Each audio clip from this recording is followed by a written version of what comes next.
So, who is this Escoffier, anyway? Well, for starters, she used to be the head chef at the Hotel de Boer, before Savannah. She recreated the legendary Gâteau de Boer and restored the restaurant back to its former glory. Safe to say, she's the most renowned head chef in the Hotel de Boer's history. After the culinary genius Modeste himself. Gâteau de Boer? That's the super exclusive cake that they only sell a few slices a day, right? Wow. Why the heck would she let Savannah take her place? Well, apparently, the Hotel de Boer was reported for a safety incident. Someone claims that the kitchen was adding an illegal substance to their menu. But none of the chefs had any idea how it could have gotten into the food. In the end, Escoffier decided that as head chef, she should take responsibility. And she was sent to the Fortress of Meripede. The Fortress of Meripede?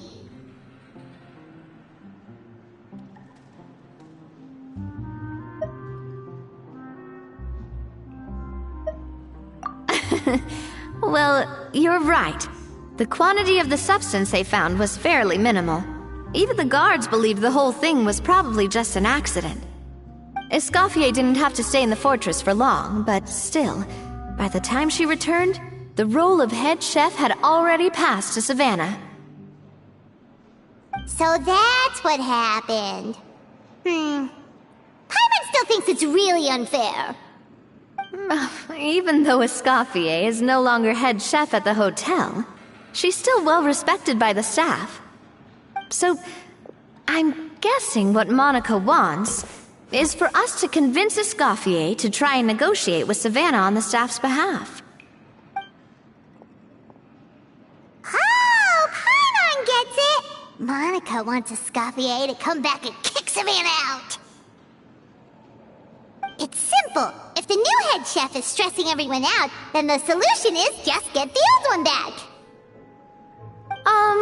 Well, about that...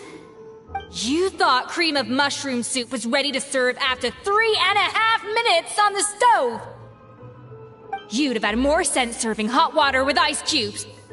At least then you wouldn't have wasted all this perfectly good cream and mushroom! What do you say, Hilaire? I'm sorry, Cream. I'm sorry, Mushroom. As you can see, Escoffier is that kind of chef as well. You have to leave it on the heat for long enough to allow those flavors the chance to come out. Don't be fooled by the aroma when the water first starts to boil. Got it? Yes, Chef. Then go back and do it again. The customers are still waiting. Remember where you went wrong and don't repeat the same mistake twice. Yes, Chef!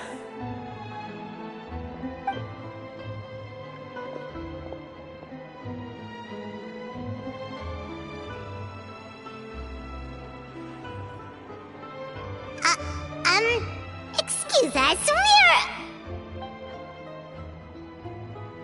Waiting to be served? Sorry, we're pretty busy. I'm afraid you have to join the line. Oh, no, we're not here to eat. So you're not paying customers? Then I'm afraid the wait will be even longer. It's hard to talk to Escoffier when she's in the zone. Let's take a seat. We can catch up while we wait.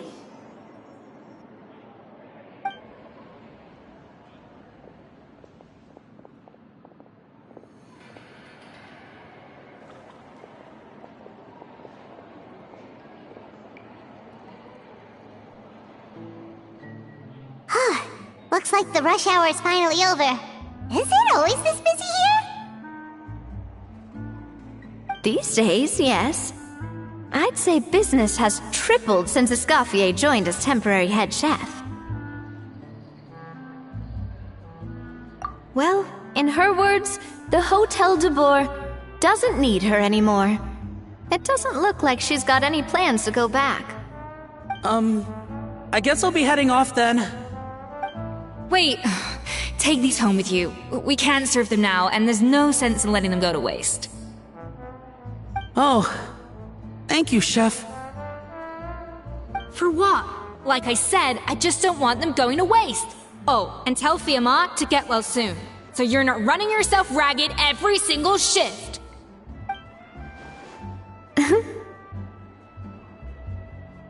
Fiamma. That's the second time we've heard that name. Who is that again? He's the chef that fell ill from stress. Hilaire is his son. And with Mom stuck at home taking care of Dad, he decided to pick up some work to help pay the bills. Escoffier knows their situation, so she's been making some extra food every day for him to take home. Hey, I heard that, Navia! I've told you before, no one's making extra food. Hilaire is making blunders in the kitchen, and I can't serve his failed dishes, so he might as well take them home. Yeah, failed dishes that just so happen to be nutritionally complete every single time.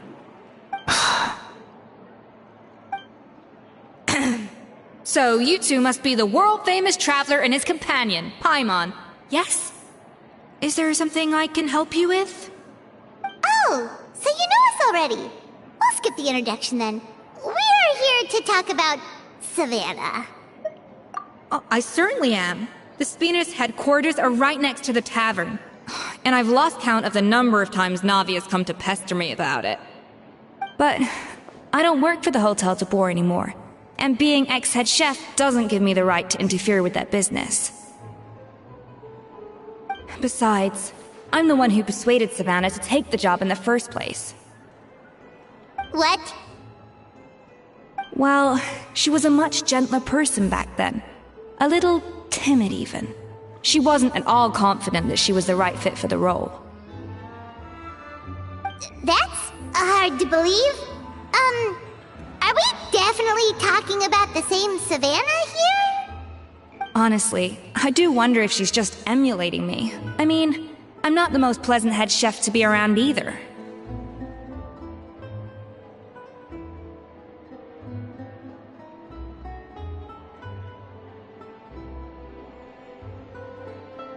Anyway, suffice to say that given the history between us, it'll be tricky for me to tell her she's doing her job wrong without coming across like a huge hypocrite. Fiamma and the others probably think that Savannah gets it all from me. I wouldn't be so sure about that, Escoffier. Look at this note we got from Monica. She mentioned me. Whatever shortcomings you feel you have, it looks like Monica still trusts you. As for the others, well, how can you know what they think unless you ask them? Monica. Plus, it's not like we're asking you to storm in there and raise hell.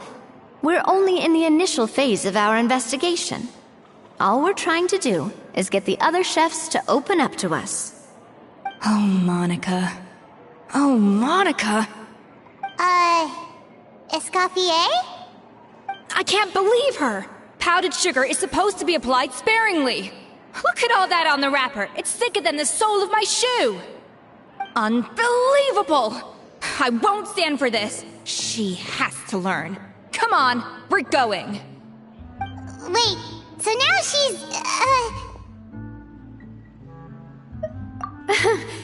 Let's go catch up to her. We don't want to keep her waiting.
Wait, she looks like... Is that Escoffier? Escoffier's back? I'm sorry. I'm so sorry.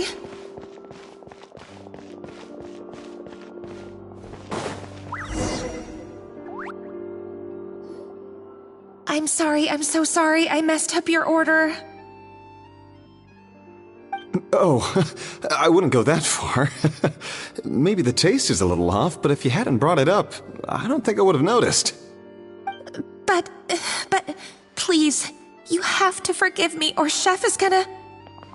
Okay, I know. I'll kneel before you. What the heck?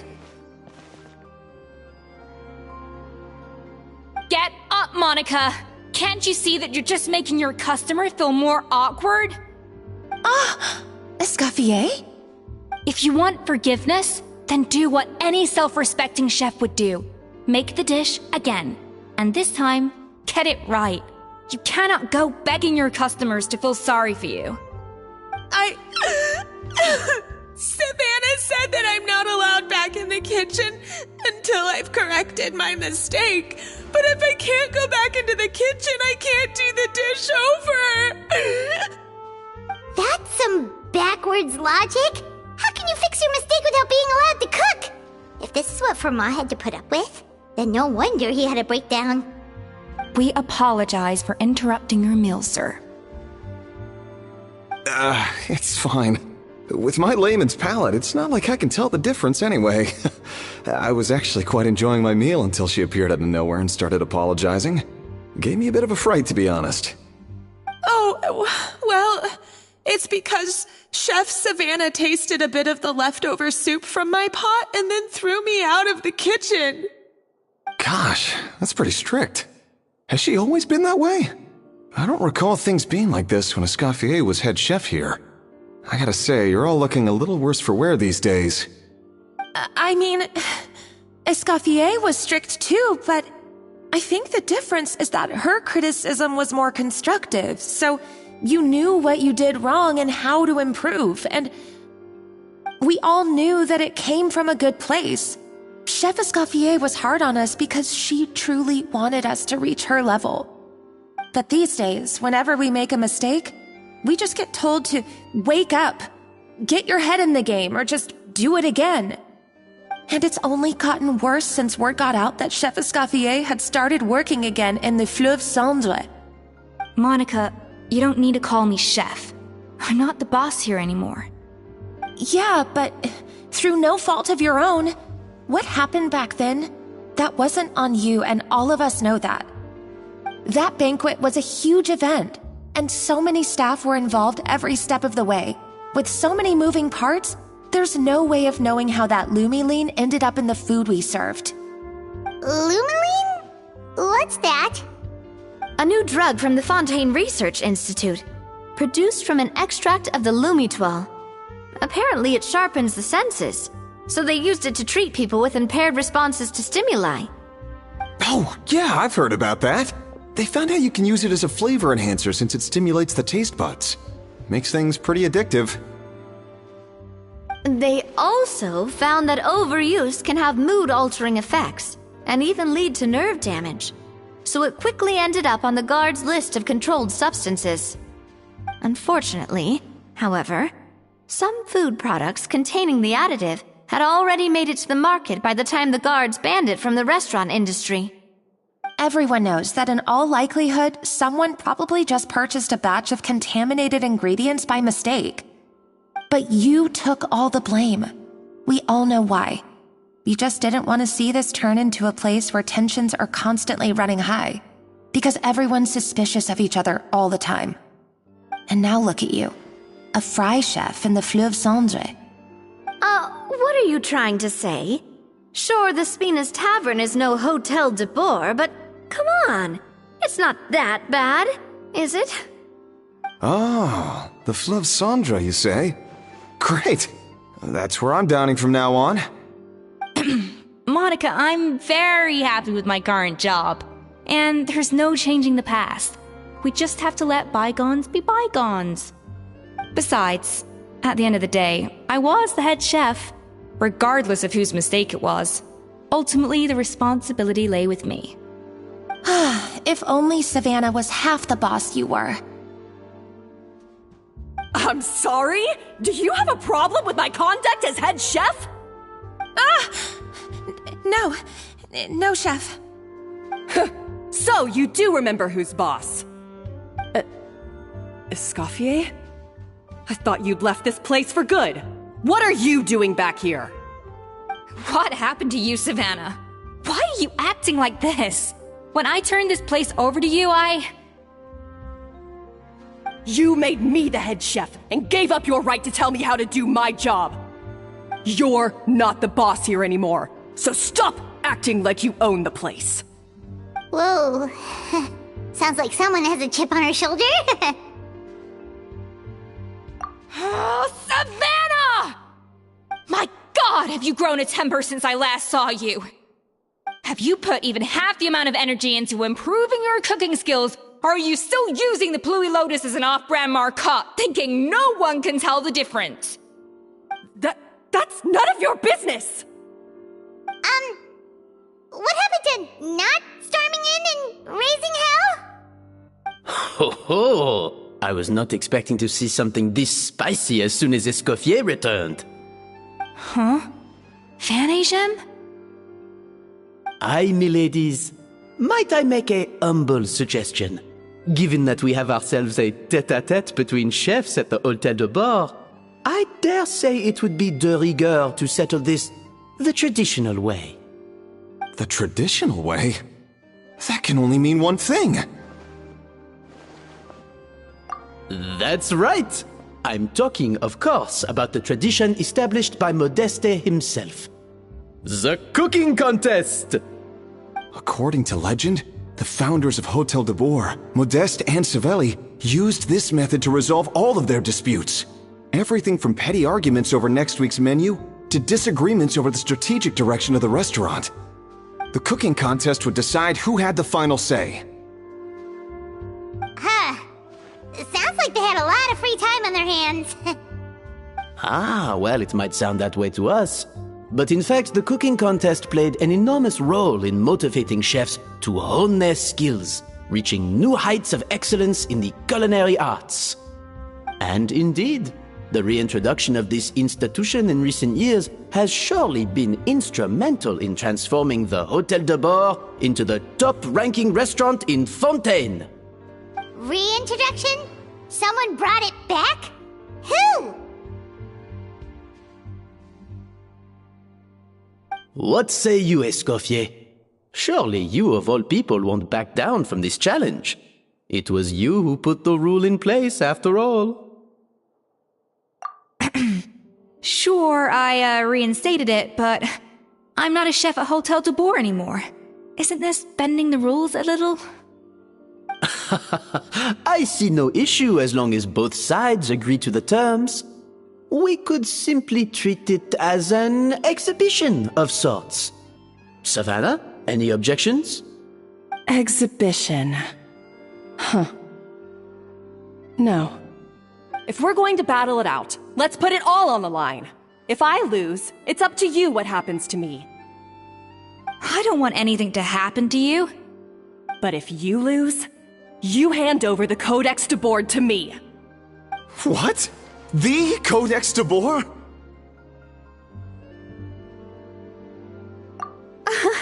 Only the legendary handbook written by the original head chef Modeste.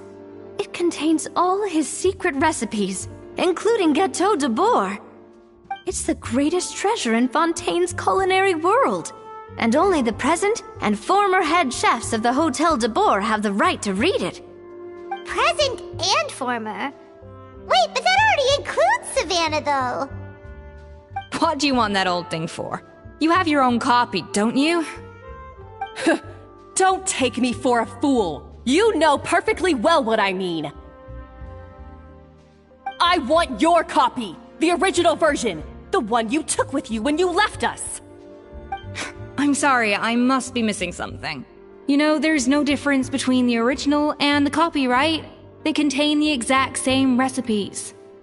Stop trying to change the topic. What's wrong, Escoffier? Scared you're gonna lose to me? Or are you scared of me getting my hands on the original codex? Savannah, you may remember that we gave her the original as a parting gift, to thank Escoffier for her years of service. Asking for it back feels a little,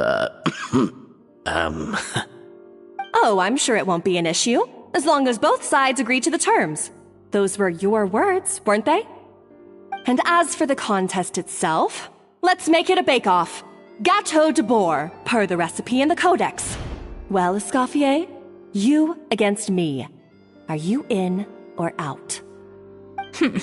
You sound surprisingly confident. Alright then, let's see how much you've actually grown. I hope you surprise me, Savannah. I'd hate to find out that all you've learned after this long is how to chew people's heads off. Believe me, I'll show you. Escoffier, are you sure this is a good idea? You accepted her terms a little hastily. Oh, it'll be fine.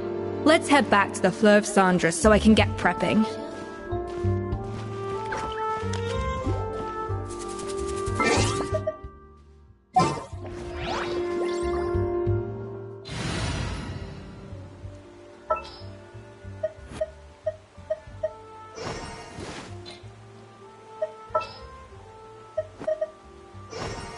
Just what will we come across this time?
So, this whole bake-off thing kind of came out of nowhere. Was it really sensible to just go along with it? Well, I got a sense that she's holding something back. But we chefs always express ourselves in our cooking. So if she won't talk, this might be the best way to find out what's really going on with her. Huh? Holding back? Sure didn't sound that way to Paimon. Escoffier only picked up on it because she's the same way. Always closed off, never letting you know what she really thinks. That's patently false. At least where your macarons are concerned. I've been nothing but truthful with you about the disgraceful amount of sugar you use. Okay. That's one case where you can keep your thoughts to yourself.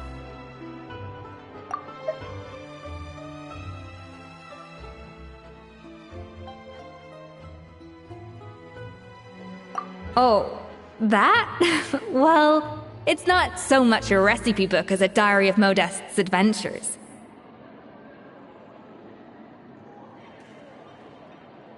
Back in the day, he and his good friend Savelli explored far and wide, partly adventuring, partly looking for new ingredients and developing new recipes. Their creations had an enormous influence on the course of Fontaine cuisine, turning it into a much more vibrant and diverse scene. For instance, legend has it that the original Gâteau de Bourg was made using a special secret ingredient that Modeste discovered on one of his adventures. So rare was the ingredient that they could never make more than 16 slices of the cake per day. But everyone who tried it claimed that it was one of the most blissful and invigorating things they had ever tasted. Modeste and Savelli went on to found the original Hôtel de Bourg, which catapulted them to stardom in Fontaine's culinary world. Especially Modeste. He was hailed as a once-in-a-generation genius, and over time, the recipes from his adventure log became known as the Codex de Bourg. Ah, Paimon's heard this kind of story. Armed with the Codex, the Hôtel de Bourg took its rightful place as the finest restaurant in the land, serving those recipes for centuries to come. Something like that? What? No, of course not! Cooking is a constantly evolving art form. How could any restaurant survive if they only served food that was popular last century? Anyway, never mind centuries. Savelli and Modeste parted ways not even 10 years after their rise to fame. Then, Modeste passed away while he was still in his prime. And that was it. The end of the Hôtel de Bourg's heyday. It fell into decline, and for most of its history, it was just a nondescript place with a couple of cheap tables. It's only in recent decades that it started recovering. Even then, it still took numerous relocations and changes of management before we finally ended up with Vanigem and the restaurant we have today. Oh! So the Codex really isn't all that, then. Paimon figured it was like one of those mystical books they have in Liyue's martial arts novels, where the main character learns all their secret powers from. Yes, well, that's fiction, and this is reality. You can't meet the tastes of modern diners by following some ancient recipes from a dusty old book. Case in point. Even the Gâteau de Bourg they sell now is actually Escoffier's reimagination. Wait, really? Why though? Didn't that recipe make it into the Codex? It did, but like I said, it's the dusty old book now, and the records aren't as legible as they once were. Not to mention that there's no way of finding the secret ingredient Modeste wrote about. So, reimagination is right. I consulted some historical records and took what I could from the Codex. But ultimately, the Gâteau de Bourg today is my own recipe. As for why we gave it the same name and kept the tradition of only selling 16 slices a day, well, you've got Vanigem's business sense to thank for that. Oh! Huh. Well, that kind of takes all the mystique out of it. Hey now, it might not be the original Gâteau de Bourg, but it's still the most delicious cake in Fontaine today. And who knows, maybe Escoffier's version is more suited to your palate. Just think, if the original truly was the perfect cake you're imagining it to be, there's no way the recipe would have been lost to history, right? Not to mention that the Hôtel de Bourg never would have fallen into a slump. Anyway, before I left my role as head chef, I made a copy of all the recipes from the Codex, including my own improved versions, and turned them over to Savannah. So why is she so interested in the original copy? Could it be a symbolic thing? Like, whoever holds the original Codex de Bourg is the true head chef? Well, it was clearly precious enough to give to Escoffier as a parting gift. Meanwhile, Savannah only got a copy. maybe from her point of view, it's like management doesn't truly see her as being worthy of the role. You think so? The only thing is, it was her suggestion to give me the original in the first place. Well, a joint decision by her and Venegem. But still. What? Huh. Guess she's had a major change of heart since she became head chef. Yeesh. Who knows? We could speculate forever. Better to just let our Gato do the talking.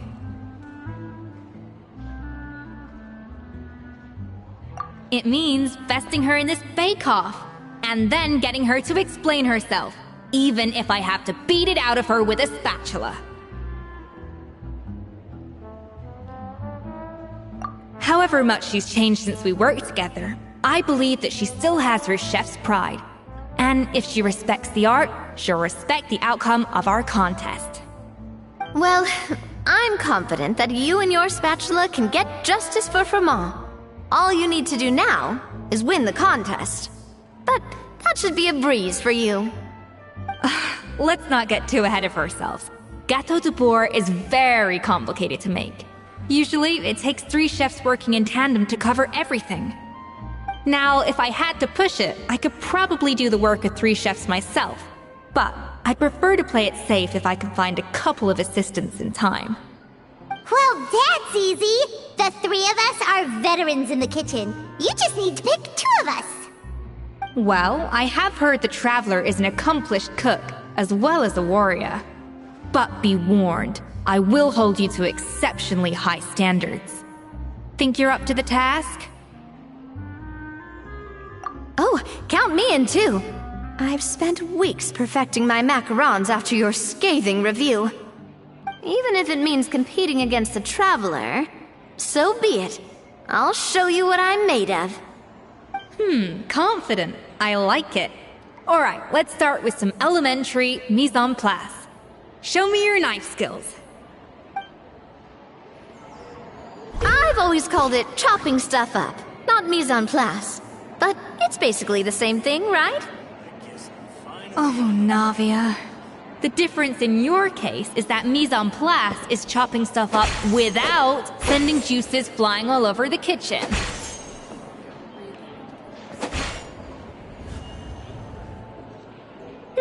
Looks like you found that easier than I expected. Yeah, thankfully it was pretty straightforward in the end. You made it sound like we'd be carving statues out of fruits or something. Well, brace yourself, because the next step is anything but straightforward. I'll be using this cold press to extract flavor compounds from the ingredients. A kind of special food processor I got the Fontaine Research Institute to make for me. It uses cold temperature extraction to isolate the essence of cooking ingredients, which can then be used to flavor dishes more precisely. But this isn't exactly standard kitchen equipment, so that probably didn't make a whole lot of sense. Let me give you a demonstration instead.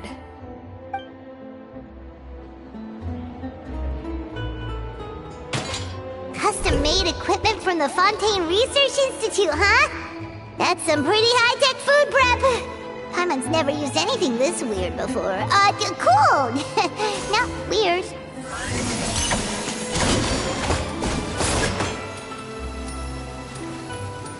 The device isn't cold enough yet. I need to reduce the temperature.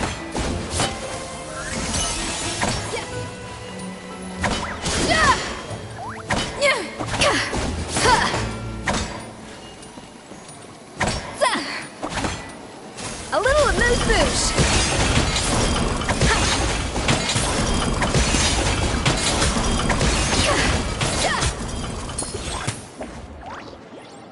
And done. These are the flavor compounds extracted from our ingredients. I processed all the fruit you chopped up earlier. Wow! Even the smell is so much more concentrated. What next? Do we add all this stuff in? Absolutely not! Throwing everything in at once will ruin the balance of flavors. We have to go slowly and carefully to calibrate the exact flavor we want. I'll demonstrate again. Now, Watch closely. Slowly and carefully. Not a drop too much, and not a drop too little.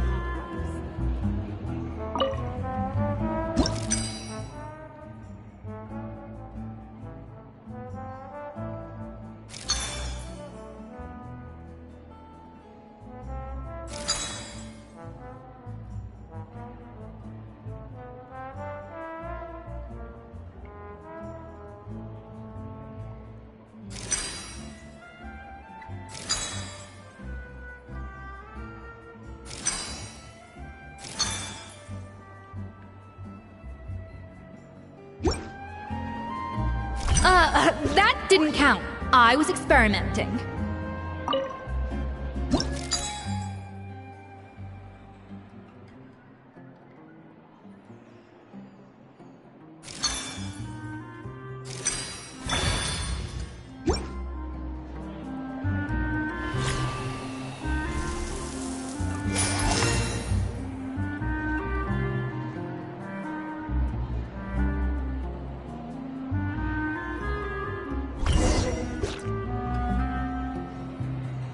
And voila! Now it's your turn.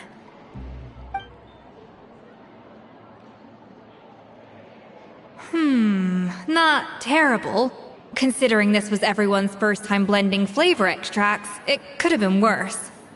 But the Traveler's work was surprisingly good. Are you sure you've never done this before? You got almost perfect results on your first try.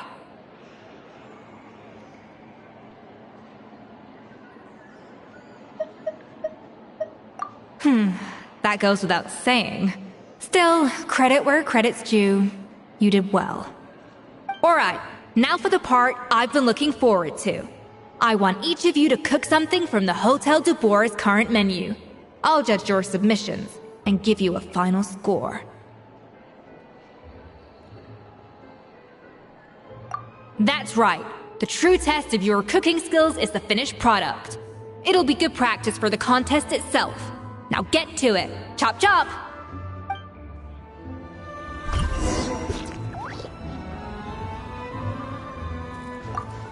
How's it going? Have you picked a dish yet? Choose wisely. I expect you to present the most delicious thing on the menu.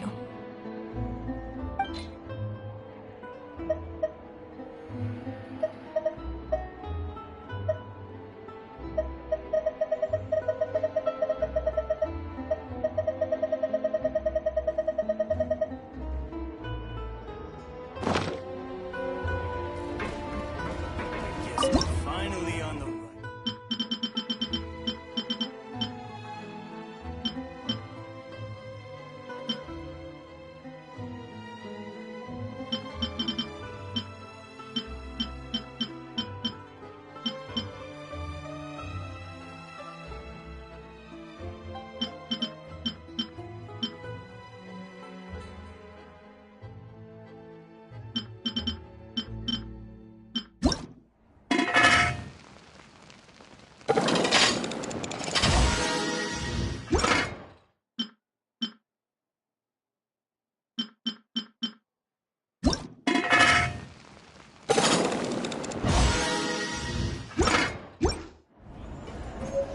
How's it going?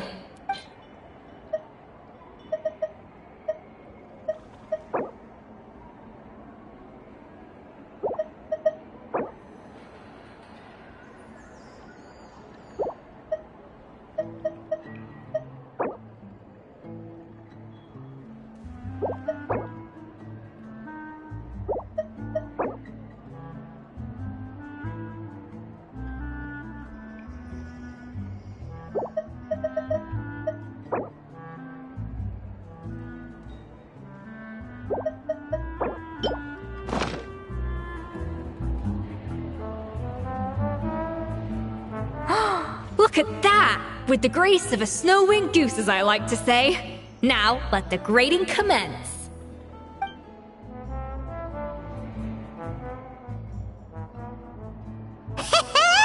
Pretty good, right? Not to brag or anything, but I Paimon's a bit of a connoisseur when it comes to la food. 6 points. What? Oh, well, fair enough. Paimon doesn't cook all that often, so as long as it's a pass. That's 6 out of 100. What?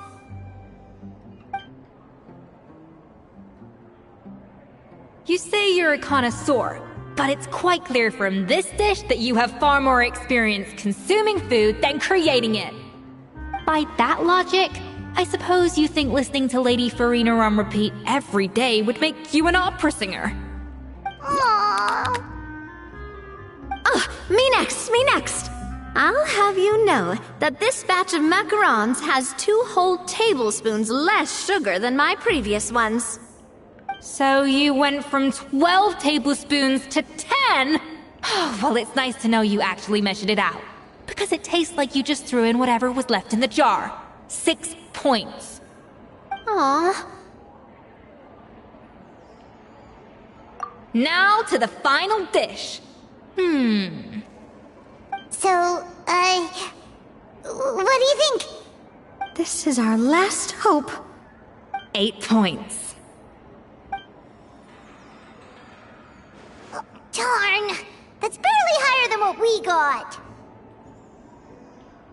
Not exactly. The color is spot on. Beautiful aroma. Excellent presentation. I have to give this one 8 points out of 10. Maybe even 9 points. Huh? How did you pull that off? Don't get me wrong. There's room for improvement. But still, this is clearly the work of an accomplished chef. I can tell that you've put many hours of work into honing your skills in the kitchen. I can really taste the grace of the snow-winged goose in this dish. The traveler's journey, with all its trials, tribulations, and setbacks. Not to mention the frustrations of having a picky eater for a partner. Hey, you made that last part up! No way did you taste that! Well, it looks like I lost fair and square. I guess you'll be taking the Traveler as one of your assistants then? But if it takes 3 chefs, that still leaves 1 slot remaining. Maybe Paimon and Navia should keep practicing and see how it goes? Chef Escoffier! Oh, it's Hilaire! What brings you here? I heard the news about the cooking contest. You're doing Gâteau de Bourg, right? I was just wondering if you needed any help? And you think you're up to the task, do you? Oh, no, I know I'm not there yet. It's actually my dad who wanted to help. Firma, last I heard, you could barely get out of bed. Chef Escoffier, Navia, Traveler, thank you all so much for everything you're doing for me and my family. I've had enough of sitting around at home while you run yourselves ragged. If you let me, I'd like to help you win this cooking contest. Yeah, I was gonna say the same thing. Don't you worry. I'll be fine. I'm feeling much better now. I'm sorry. I know I've been rather useless these past few days, but not anymore. The fact is, I'm a fine chef, despite recent events. I've proven myself in the Hotel de Bourg kitchen, so if anyone's qualified to work under Chef Escoffier, it's me. I think. I mean, I hope so. Firma, have you even set foot in a kitchen since leaving Hotel de Bourg? I have not, but I'm fully rested now. I know I can handle it. I'll prove it. Let me whip something up for you right now.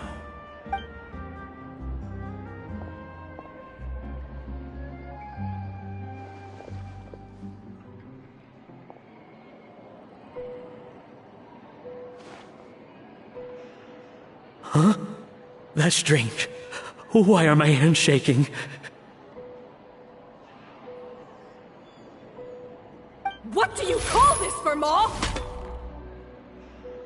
I can't seem to grip my knife. Do it again! Again! Again! I... Hopeless. Get out of my kitchen yesterday.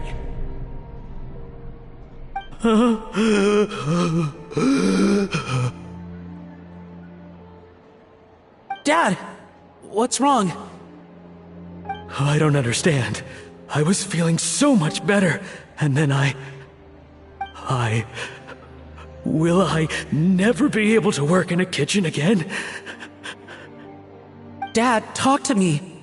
What happened? I think the real issue here is not physical exhaustion, but psychological trauma. Monica, when did you get here? Probably because you were all concentrating so hard on your cooking. I didn't want to interrupt your flow. But anyway, I'm so sorry. If only I'd known how serious your situation was, I would have stood up for you sooner. You have nothing to apologize for, Monica. During those long nights of redoing every order, you were the only person who looked out for me. Oh, come on. All I did was make you some tea. I doubt it was much help. Savannah was so ruthless toward you. I probably should have brought you something stronger. She sounds like the worst. All right, another Savannah horror story. Let's hear it.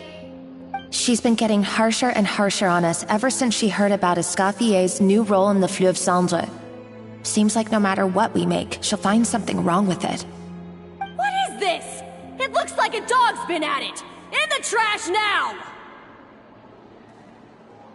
Then she orders us to redo the dish again and again, but we never know what's going to make her happy. Do it again! Do it again! Do it again! Every time you remake it, you just get another earful from her. Either straighten yourself out, or get out of my kitchen! So now, it seems like just picking up a kitchen utensil gives me flashbacks of her yelling at me. Oh man, that must be awful. The more I want to get it perfect, the more my hands shake, and the more scared I am of making another mistake. How can you give up so easily, Firma? You weren't a quitter when you were working for me.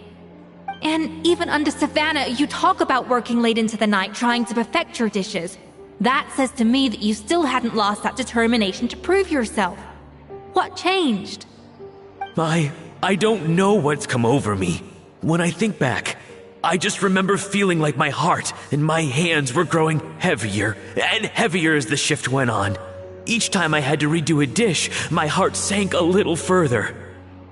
Maybe Savannah was right.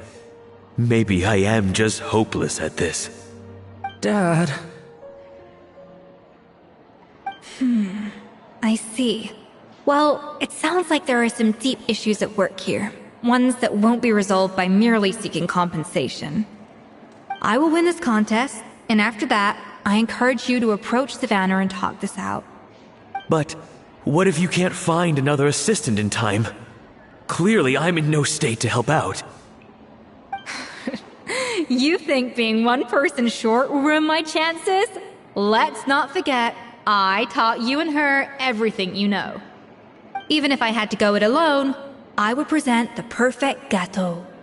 Oh, well, Paimon and Nadia will still keep practicing, just in case. And so will I. Yeah! And if worse comes to worse, we can always get the Spina di Rosula to put out an emergency call for chefs. There's gotta be someone out there, right? Actually, I thought maybe I could help. That's sort of why I'm here. What? Why didn't you say so? I was going to, but then... Well, this is the first chance I got. You do this for us? Thank you so much, Monica. Alright, fine by me. But aren't you still working for Savannah? Joining the other side seems like a guaranteed way to put your future employment in jeopardy. I know, but it's alright. I've made up my mind. With the way things are, I can't keep working for Savannah much longer anyway. Unless I want to become the next Fermat. I'm done with sucking it up. It's time to try and turn things around. If this cooking contest can get Savannah to see the error of her ways, then I'm sure she'll forgive me for this.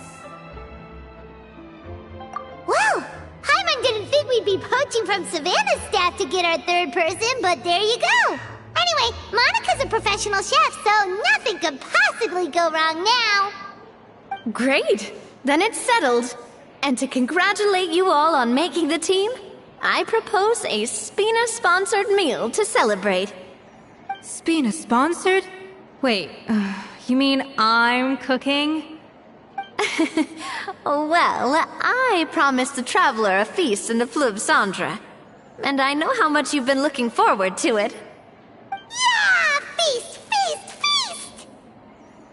All right, if you insist, then prepare for some of the finest food of your lives.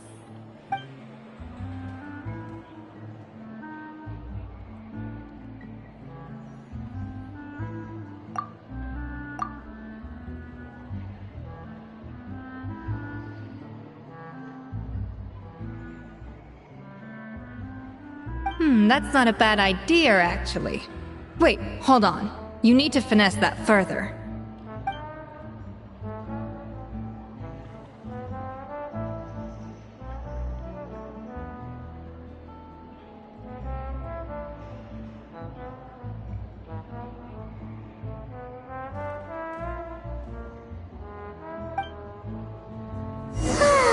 That was a dream come true. Paimon never knew Fontanian cuisine could be this good.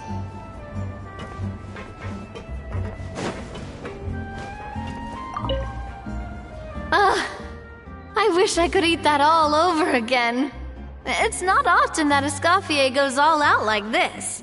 And it's all because of you, Traveler.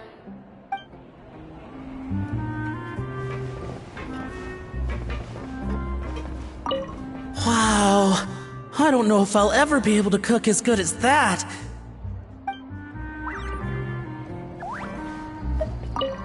So, this is what Chef Escoffier is truly capable of. I guess I'm finally on the right path. Go!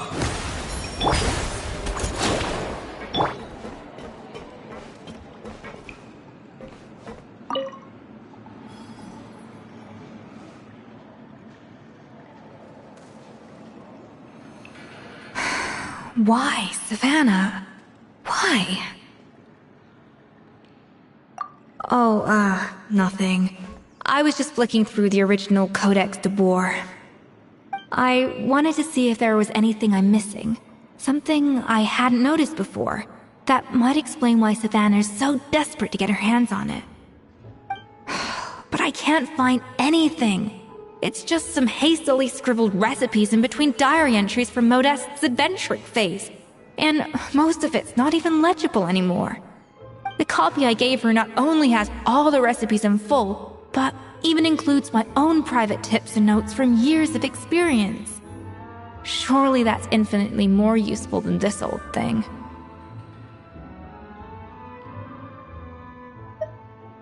Yeah, maybe. Still, it's just hard for me to imagine that the Savannah I knew would go to all this effort just to make a point.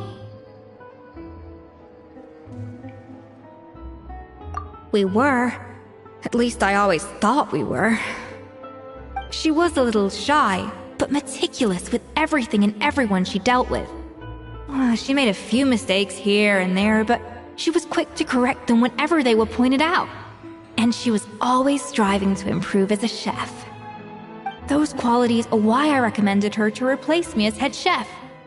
I never imagined for 1 second that she'd cause Fiamma and the other staff so much grief.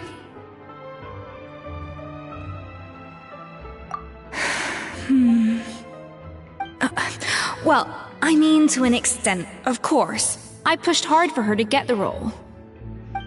And the idea that she turned out like this because of me is difficult to come to terms with. I wonder if this is how Modeste felt back when he was writing the Codex. Yes, with his good friend and co-founder of the Hotel de Boer, Savelli. The story goes that after Modeste unveiled his Gâteau de Boer and was hailed as a culinary genius, he was admired and adored by all. But his newfound fame slowly drove him and Savelli apart. Unlike Modeste, whose every new creation was an instant hit, Savelli seemed to face setbacks at every turn. Doors that would swing wide open for Modeste would shut in Savelli's face. And with Modeste being whisked off to all manner of functions by his celebrity friends, he had less and less time to discuss the culinary arts with Savelli.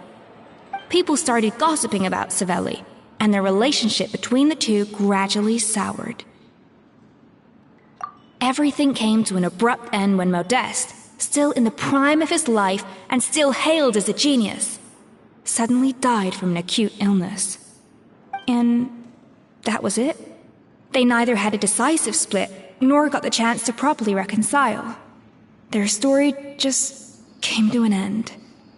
One rumor had it that Savelli actually killed Modeste out of jealousy, even as the latter was hoping to make amends. Unlikely. It's a popular theory, but there's no real basis for it. At least there are no records of Savelli ever being convicted of a crime. Still, beyond a point, there's no way of knowing what truly happened in the past. All we can do is try to make sure the present doesn't quite go as badly. And that's why I have to win this contest tomorrow. Then get the truth about everything that's been going on, even if it means cracking her open like a nut.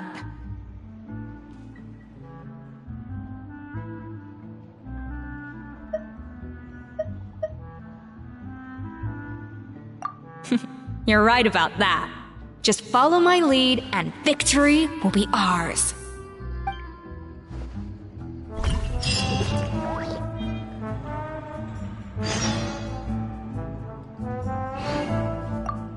Let's hope that Savannah isn't all sizzle and no steak. After all the work we put in, it would kinda be a shame if tomorrow was a complete cakewalk.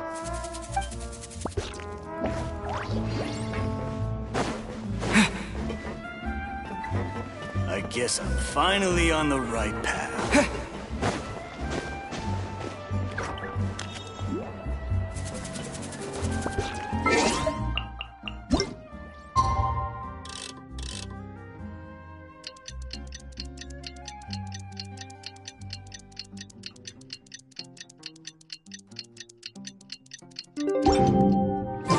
It's Cooking Contest Day! To the Hotel de Boer! Toot sweet!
Savannah, I've brought the original copy of the Codex you asked for.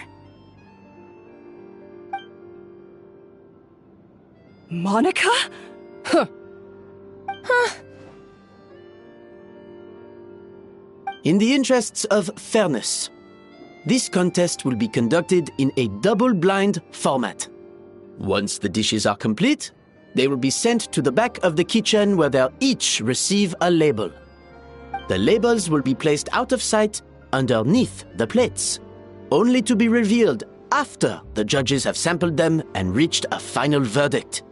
This is to ensure that no one will know which dish is made by which contestant. As one of the judges, I promise to be fair and impartial. When my meal got interrupted yesterday, I never thought this is how they'd make it up to me.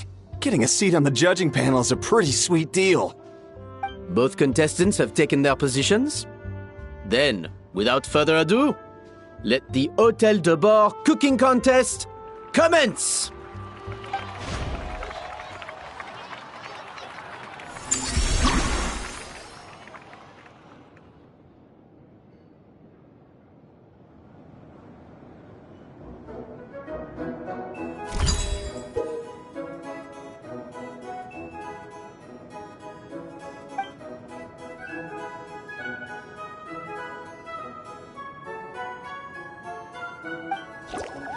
Monica, Traveler, even the best chef in the world can't flavor their food without prepping the flavoring, right? Alphonse! Gaspar! Get to work! Do not disappoint me! Looks like a... That should be enough flavoring. Now hurry up and balance the flavors.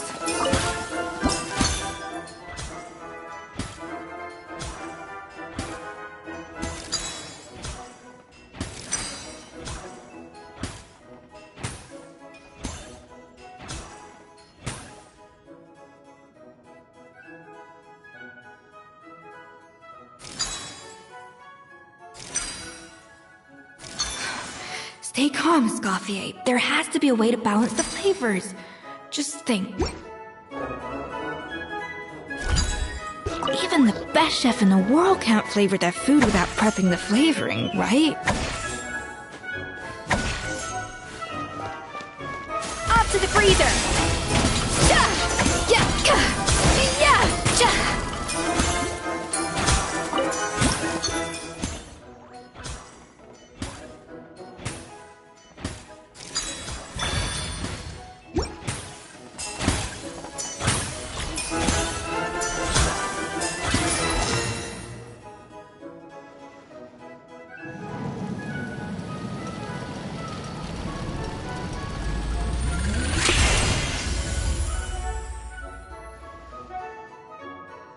Come on, Escoffier! Come on, Traveler!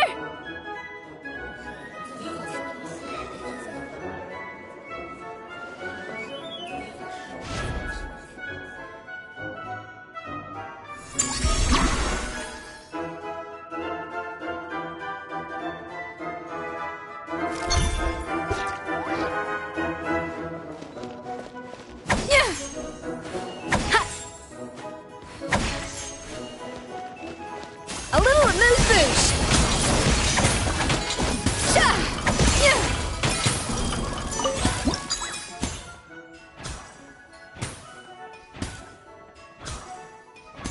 The balance of flavors is about right.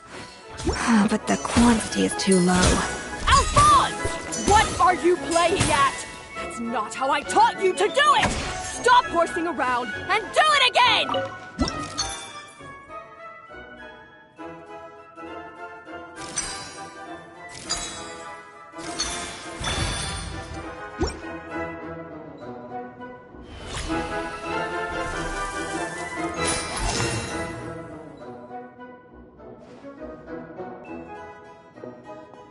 So, what do you think?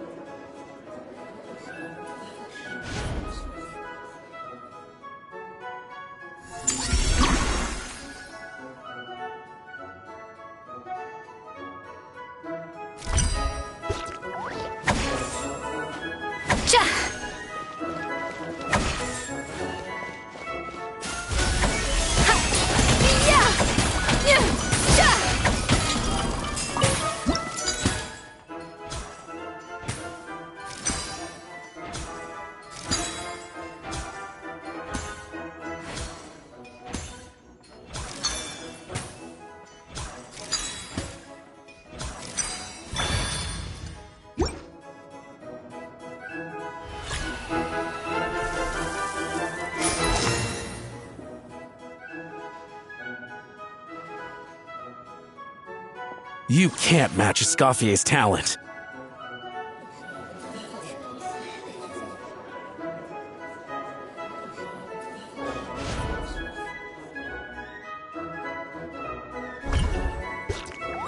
I present to you Gateau de Bourg.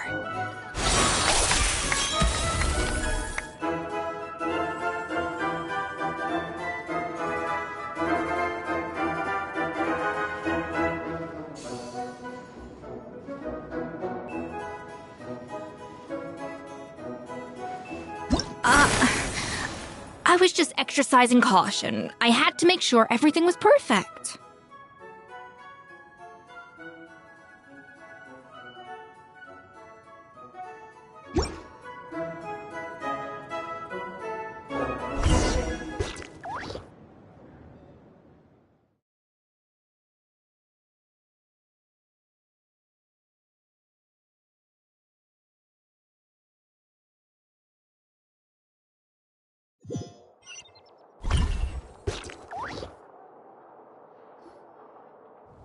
Time's up! Contestants, please take your dishes to the back.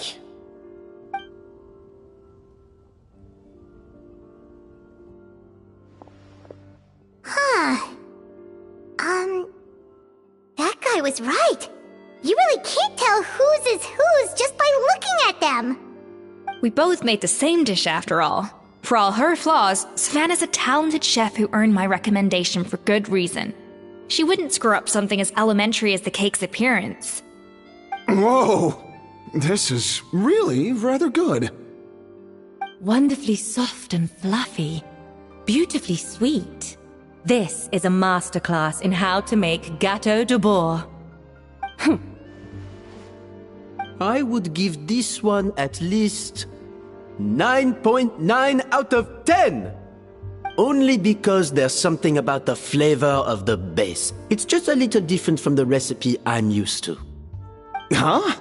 Really? I couldn't tell.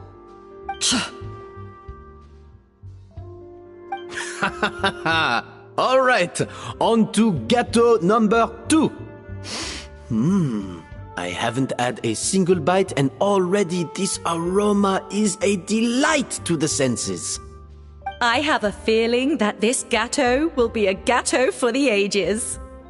How exciting! I'm gonna dig in.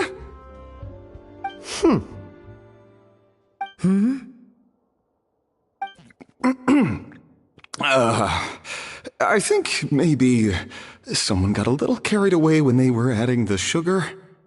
Not just the sugar, it's the flavors too. This is all over the place. Who made this? It appears the decision is unanimous. This gâteau is far below the standard we would expect. Whew! And Paimon thought this might actually be close. Turns out she can't bake to save her life. Something's not right here. Savannah may not be perfect, but no way is she this sloppy. I can now declare that the creator of the first gâteau has won this cooking contest. Now, all that remains is to turn the plate over and reveal the chef's name underneath. What? It's Savannah? No!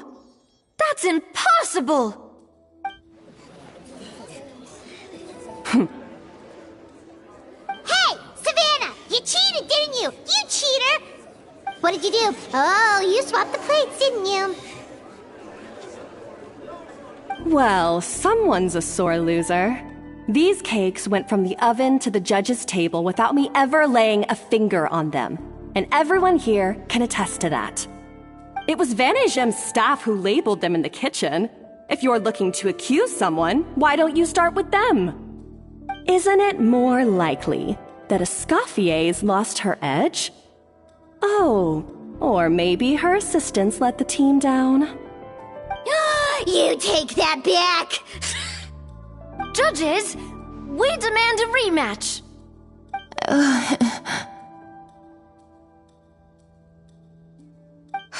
That's enough! What's done is done. As head chef, or rather as team lead, I take responsibility for the dish I served. Whatever went wrong and however it happened, I should have spotted it. Savannah, I didn't think you'd stoop this low just to beat me in a bake-off. What happened to your chef's pride? I don't know what you're talking about. If you want the Codex Debor that much, you can have it. Escoffier, no! But you must promise me that you'll apologize to Firma and compensate him for everything you put him through. It's a little late to be negotiating terms. The contest is over and I won. That means you owe me the Codex, and I owe you nothing. Look, Savannah, you may have fooled everyone else, but can you really fool yourself? What I'm offering is to accept defeat without looking to expose what you've done.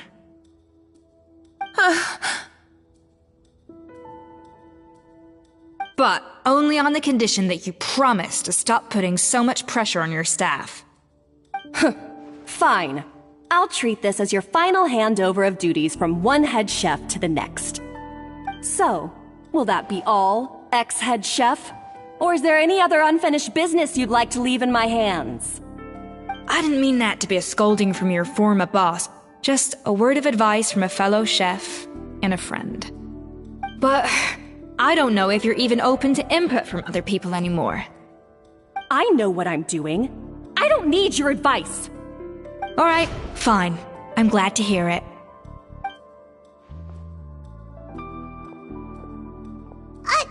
Escoffier! The Codex Debor! Finally. Now, at long last, I will succeed. Escoffier? How could you let her get away with this? Yeah! The Codex is a souvenir of your time here! Doesn't that mean anything to you? It's alright.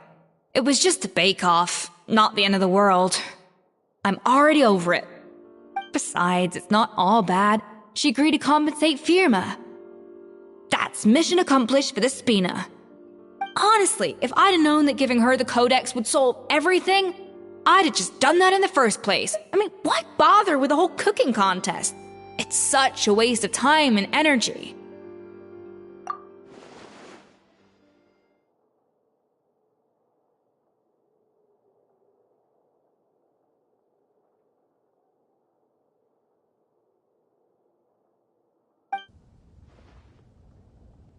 No. No! This doesn't make any sense! Huh? That's it? No secrets, no nothing? I don't believe it! This can't be happening. Oh, Chef Savannah! Savannah?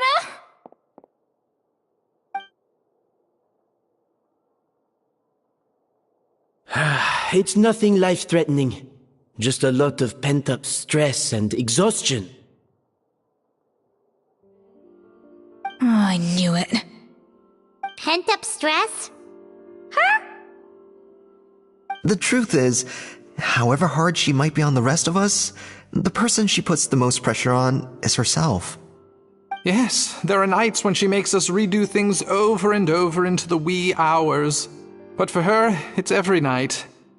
She'll hide herself away in the kitchen, working on new techniques and recipes, and only realize how long she's been at it when we come to work the following morning. But why? Why would she do that? Our best guess is she doesn't want to be seen as less of a chef than Escoffier. And there it is. Even so, that's no excuse for taking her anger out on the rest of you. Yeah, and it's definitely no excuse for cheating in the cooking contest. About that, we honestly have no idea how she did it. We were focused on our own work the whole time, like she asked. Leone and Algalia were the ones I tasked with labeling the cakes. I've already spoken to them both. They're at a loss to explain it too. Not to worry. Come on, join me downstairs. I'll interrogate the guilty gâteau myself.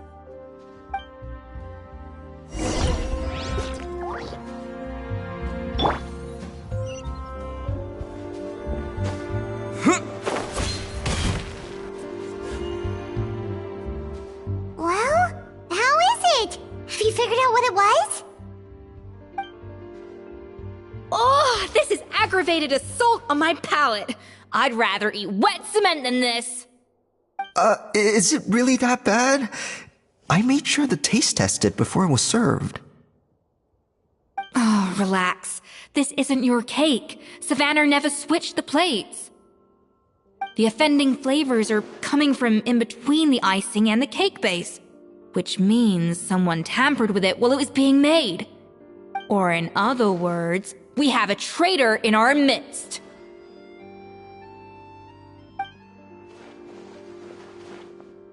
I'm sorry. I was forced into it. It was Chef Savannah. She said if I didn't cooperate, she would... Calm down, Monica. I've already accepted defeat. And if I wanted retribution, I would have brought this up when the results were announced. Whatever's going on with you, just spill the beans. There's no need to hide it.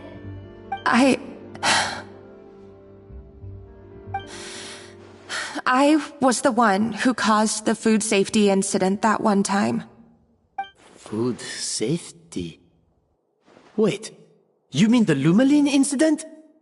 So you procured the contaminated ingredients? I think so. Savannah and I were on procurement that day. I didn't check everything as well as I should have, and so I let contaminated ingredients make it into the kitchen. But I swear I didn't do it on purpose. I had no idea there was an issue with them, and I didn't know it would end up with Escoffier going to jail. But the last thing I expected was for Savannah to use it as leverage to blackmail me with... This is crazy! So Savannah pressured you into sabotaging Escoffier's cake by threatening to expose your secret if you didn't? I know, it's terrible. I'm so sorry. I was so scared. The thought of Chef Escoffier finding out that I put her in jail, it made me freeze up with fear. I thought Escoffier would hate my guts if she ever found out, and yet somehow that's ended up in me doing something even worse.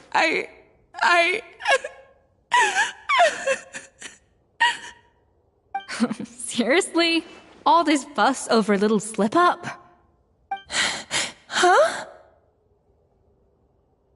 Firstly, it's not like I got a life sentence. I did my stint at the fortress, and now I'm out. And secondly, I had my own reasons for leaving the Hotel de Boer. This wasn't the only factor. So, you don't need to feel ashamed or frightened or anything like that. Any more than you need to add butter when you're pan-searing foie gras. You mean... you forgive me? Oh, well, I'm not saying you don't have to take responsibility for your mistakes. You should tell Vanagem to mark down your performance for the past few months. Then do some digging and find out exactly where those contaminated ingredients came from. Sure, you've made mistakes, but now's the time to fix them. Understood? Understood.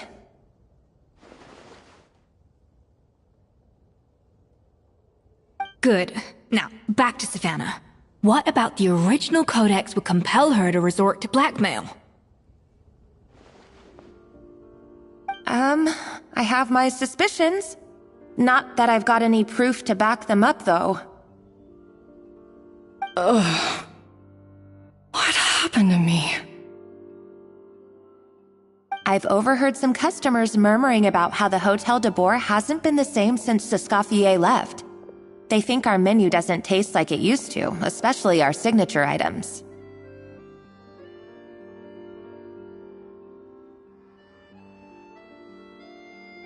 Now that you mention it, I noticed it during the contest too. I couldn't put my finger on it, but the flavor seems subtly different from how it used to be.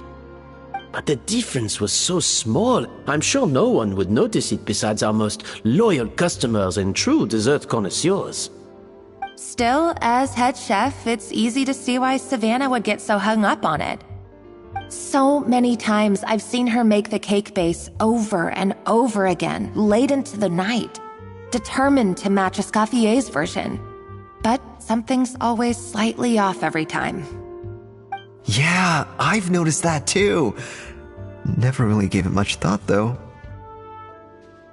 Thinking back on it now, it's clear that Savannah's been in a downward spiral ever since Escoffier left. She wants to prove that she can fill Escoffier's shoes. That's gotta be the reason. But after countless setbacks, she's getting more and more unhinged. And at some point along the way, she switched from doubting herself to doubting Escoffier. Doubting Escoffier? For what?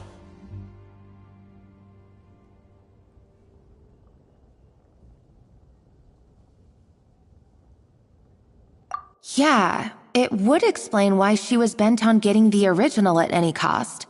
She must have thought Escoffier purposely omitted key details from her recipes when she copied them out.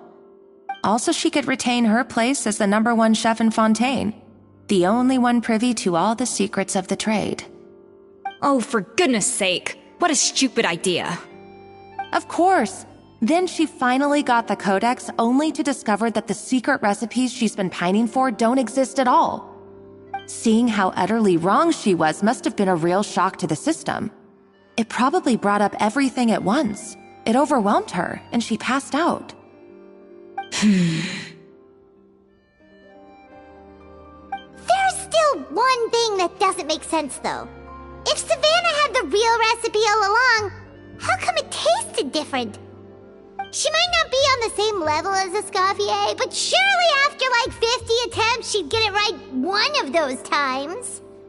You'd think so, but geniuses like Escoffier are in a league of their own.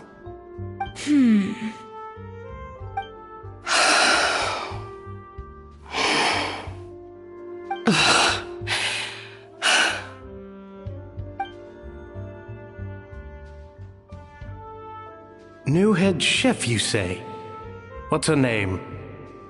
I don't think I've heard of her before.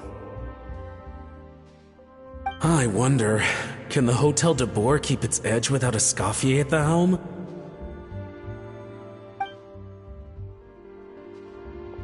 This tastes different from last time. Is it undercooked or something?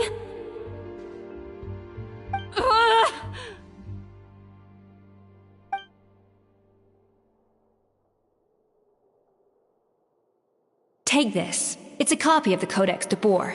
From now on, you will be its keeper. Don't listen to the doubters. If I say you can do it, then you can do it. Even if you don't believe in yourself, at least believe in me. Hey, did you hear me? Once I'm gone, the restaurant is all yours.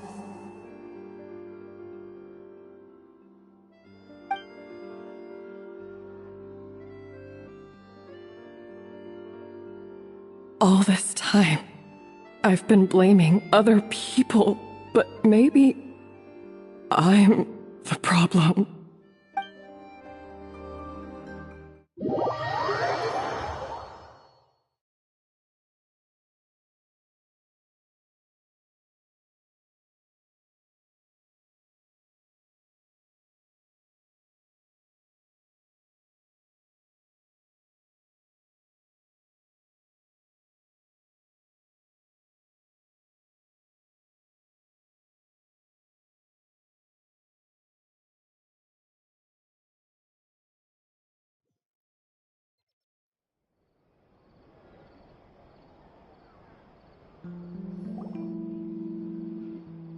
I sincerely apologize for putting everyone out. Savannah's awake now, but I don't think she's ready to speak to anyone yet. Let's give her the day to calm down. I'm sure you'll have the chance to talk everything out tomorrow. In that case, I'll go and update Verma and his family. I wonder what he'll make of all this. So, we'll come back tomorrow then.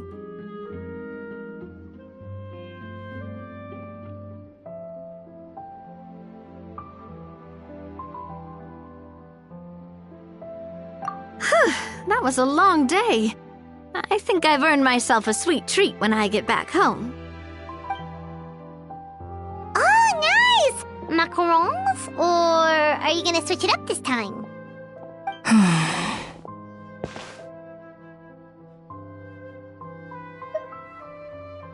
Traveler, how much do you know about the snow-winged goose? Every year, they migrate long distances in search of a suitable home. There's always one goose at the front whose job is to lead the flock. Fontaine poets often use the image of that goose to explore the ideas about leadership and genius.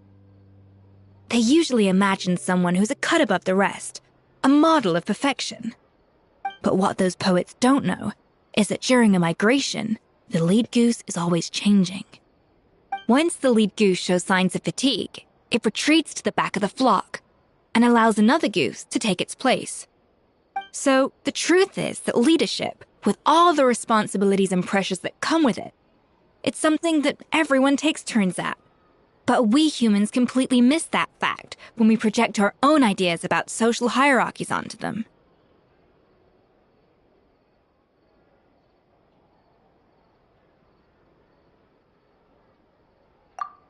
I guess what I'm saying is, I don't buy into this notion that there's some sort of gulf between normal and genius.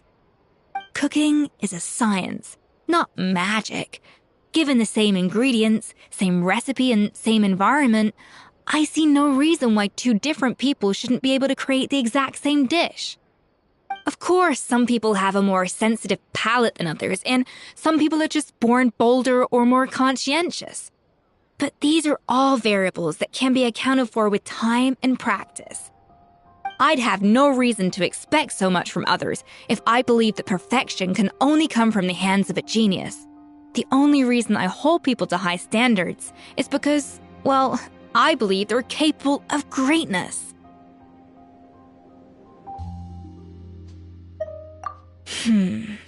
Okay, I've made up my mind. I'm gonna get to the bottom of why Savannah failed. And come tomorrow, I'll give her the scolding of her life, pointing out all the mistakes she's made along the way. Then she'll finally see the error of her ways.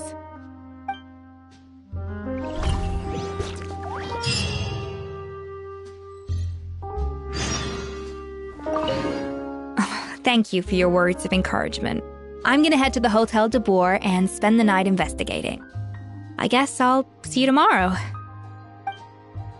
Genius? Calling someone a genius is just another way of saying I'm too lazy to figure out how I need to improve. It's a defeatist attitude and I won't stand for it.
Finally on the right.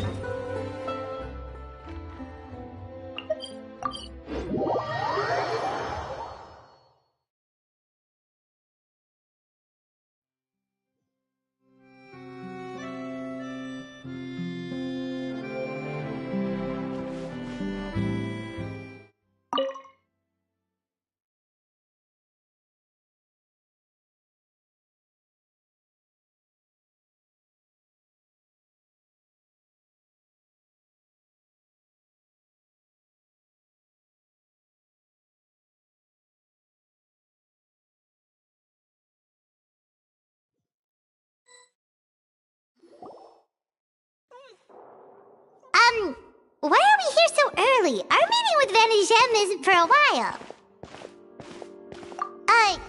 Check on her? Why? What happened? Oh no. Escoffier, are you alright?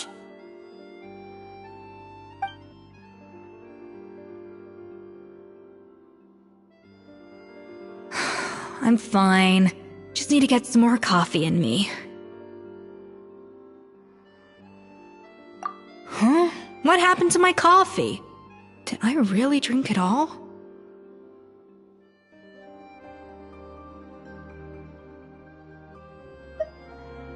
Alright. Thanks. I appreciate it. Well, there's cooking facilities here. Or we could just grab a cup of coffee from Cafe Lutece, but either way, hurry!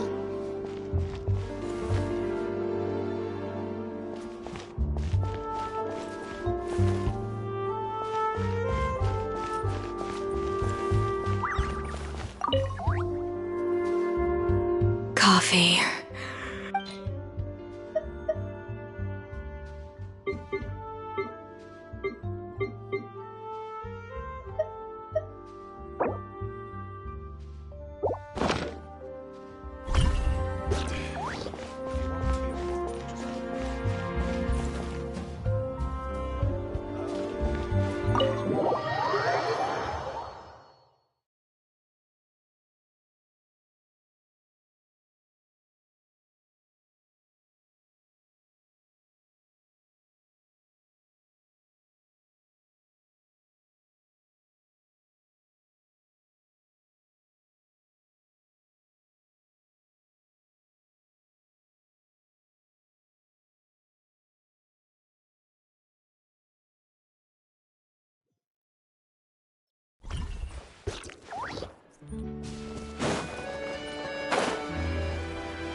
Hello! What can I get for you? Sure thing. We're here to go. Huh? Oh, I see. First cup of the season. Yeah, I get it. Young people these days do love their little surprises.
Coffee. Need.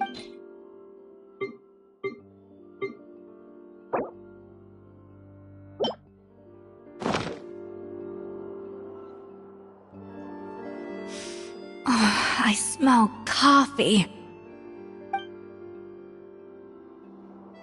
I feel much better now. Thank you so much, Traveler and Paimon. Glad to hear it, but make sure to catch up on your sleep when you get the chance. I think I figured out where the problem lies. Honestly, it's ridiculous. I don't know whether to laugh or cry. Wait, what investigation? What are you guys talking about? I'll save it for when everyone else gets here. It's so stupidly small, I can't believe it's caused so much drama. Yes, except my failures were stepping stones to success. Escoffier, have you seen Savannah? Huh? No, not since yesterday. Why? What's wrong? After seeing her home yesterday, we were all a little concerned about how she was doing. So, I dropped by her place early this morning to check on her, only to find an empty house with the doors wide open. I left Alphonse and the others to keep watch at her home, while I checked the Hotel de Bord. I'm worried something bad might have happened.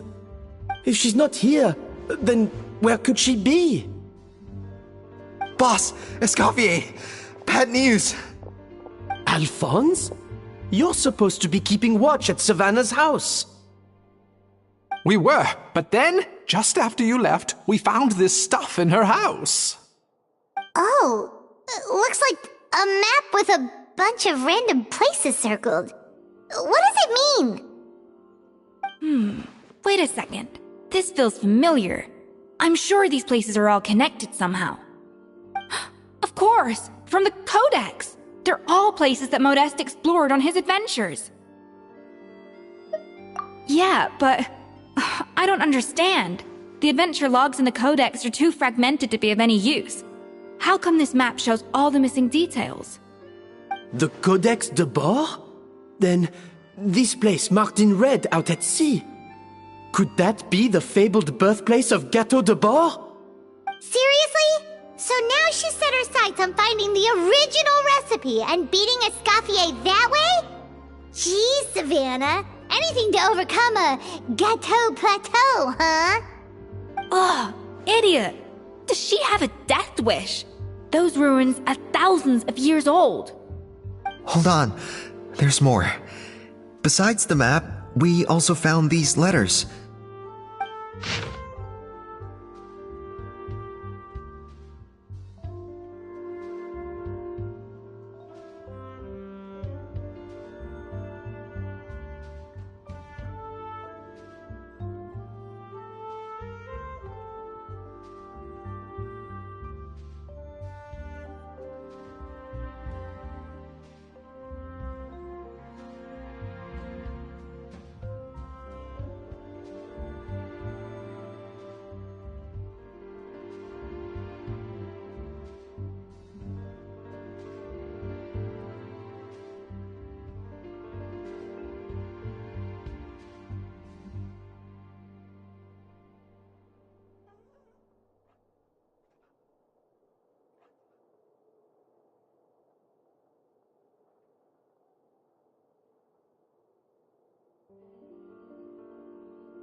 It was you.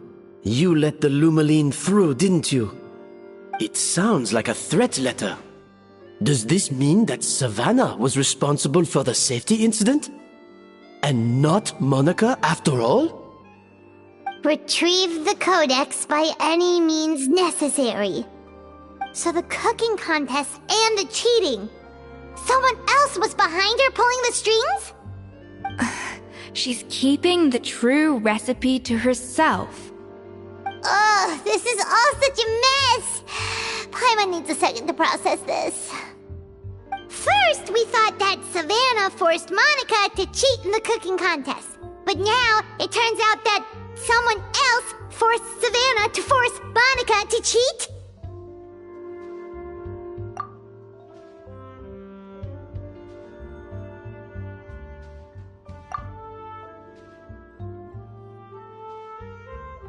You're finally here.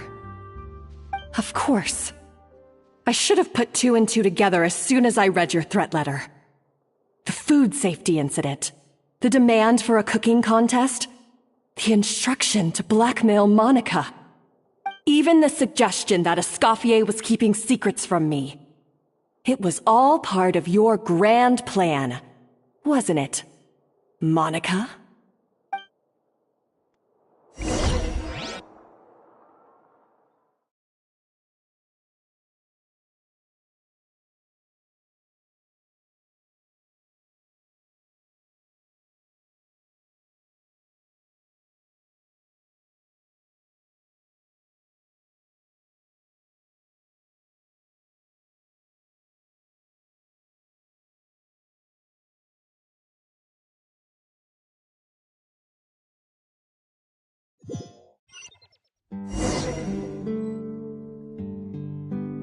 We should be getting close to the spot marked on the map. Of all the stupid things she's done, this really takes the cake. The moment we find her, I'm gonna curse the living daylights out of her.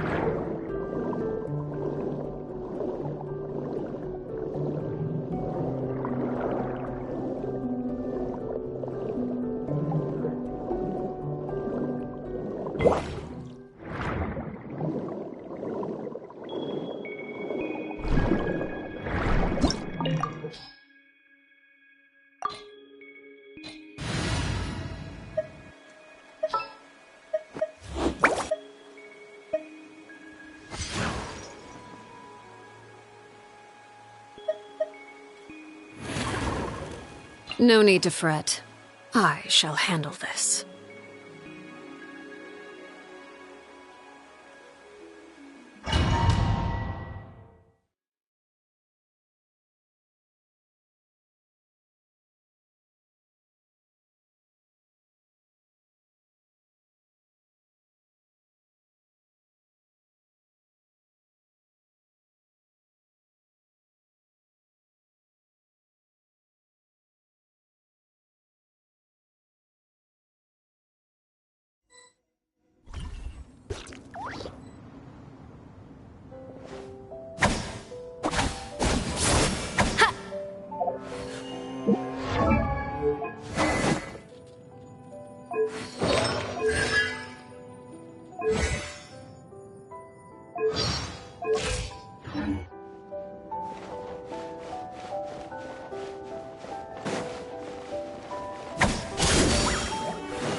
This looks like an underwater restaurant, doesn't it? Suddenly, the idea of an adventure chef finding secret ingredients makes a whole lot more sense. I think Modest's codex mentioned this place. A public bath from the time of Remoria. So yeah, definitely the kind of place that would have served food and drinks. Huh? Some blubber beasts have come to join the party? How did they get here?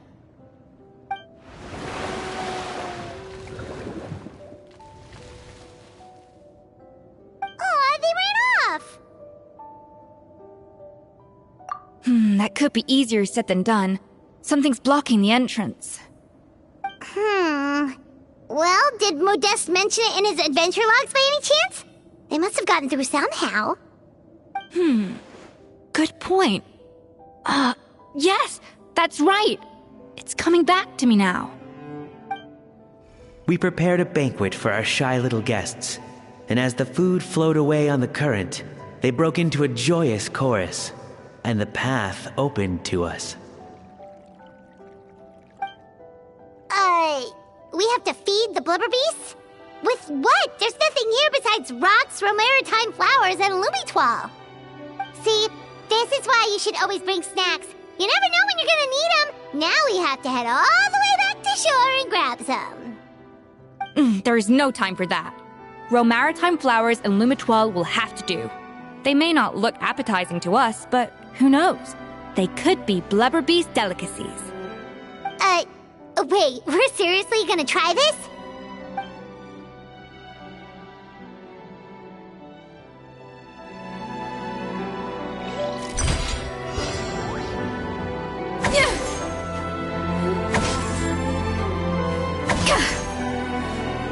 A dash of frosting!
juice or not, are we sure this stuff is edible? Trust me, they'll love it. Oh, good question. If we try to put them in the pool, we'll probably just scare them off again, and who knows how long they'll be gone. Yes, we can't afford to wait for them to double back. Oh, what was it that Modeste said again? Something about the food flowing away on the current.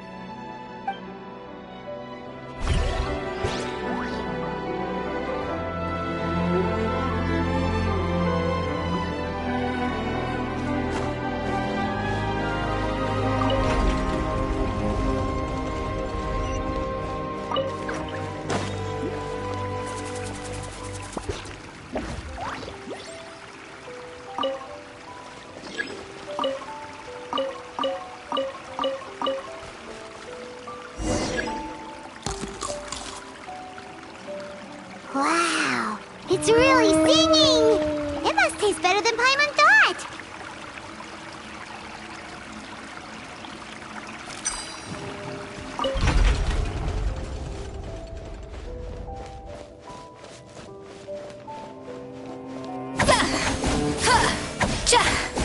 The tracks turned back again. Oh, so annoying.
It's open!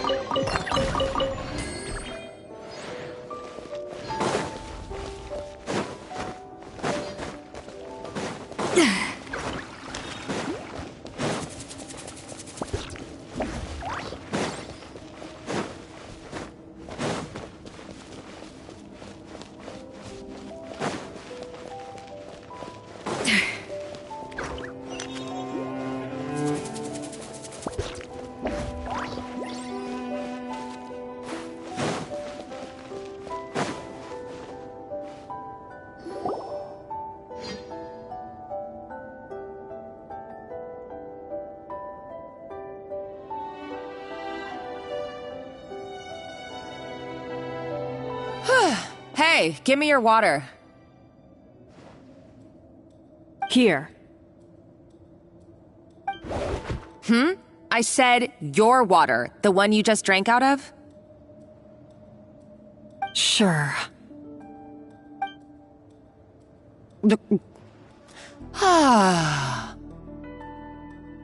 All those years slaving away under Escoffier, and then you.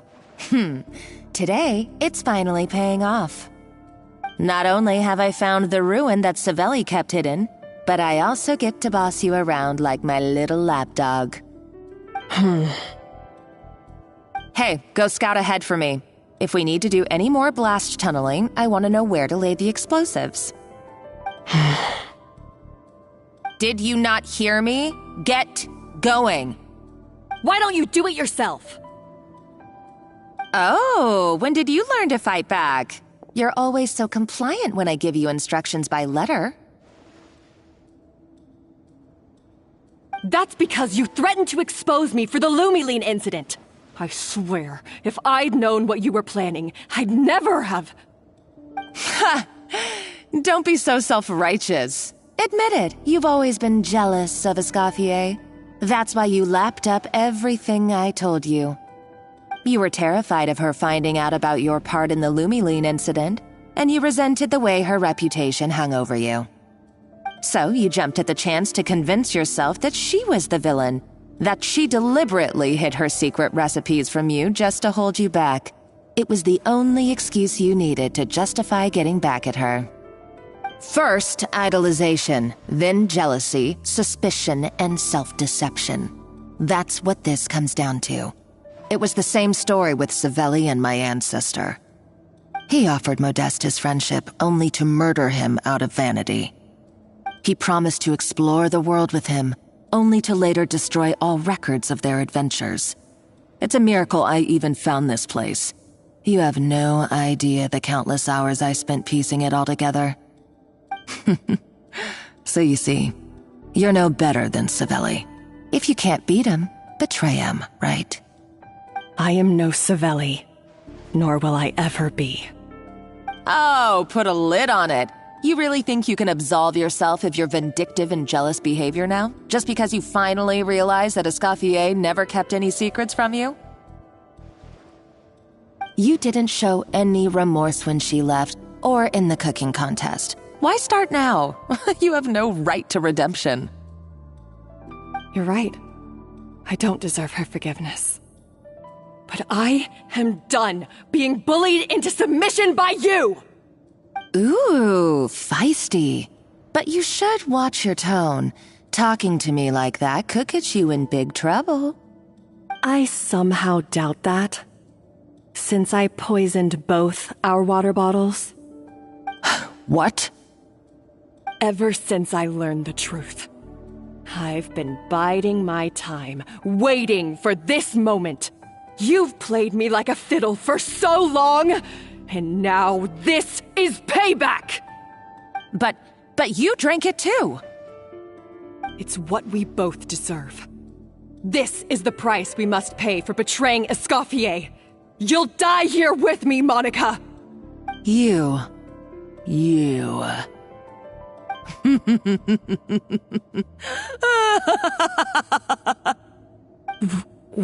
What's so funny? Oh, you're too much. I thought I'd play along for a bit just to amuse myself. You gave a very rousing performance. I saw your dumb plan a mile off. There's no poison in these bottles, just clean, fresh water. No. Revenge is a dish best served cold, you know? Did you really think your half-baked plot would fool me? You're a lousy chef, and you make a lousy villain, too. A complete waste of space. No wonder you never amounted to anything. Everything I ever did was a failure. And now, I failed again, for the last time. Hey, why don't you try your hand at being a comedian in your next life? You got a good laugh out of me. But now the show's over. You should have just done like I asked, Savannah. All I wanted you to do was scout the ruins for me. But you had your chance, and now it's time to say goodbye. Stop right there! Let her go, Monica! We've got you surrounded! Escoffier? Ugh, looks like I'll have to keep you around for a little longer. You can't! Stay back if you want her alive! Escoffier and the Traveler. I can't take you both on in combat, but if you so much as flinch, I can end Savannah's life in a heartbeat. Monica, what are you hoping to achieve by this? You're about to commit murder, and for what? A recipe? A recipe? You chefs are all blinded by your myopic focus on kitchen affairs. Well, some of us actually have bigger fish to fry. Modeste had a secret. The truth behind his so-called genius, the je ne sais quoi factor in his Gâteau de Bourg, and it's right here in these ruins. Are you serious? You're here because of a Gâteau de Bourg obsession? You've gone completely mad! I couldn't care less about the cake itself. No, the real treasure is the secret ingredient that Modeste sourced from these ruins. He and Savelli were fools. A priceless treasure of Remoria in the palms of their hands, and they thought, ooh, this would go great in our cake mix.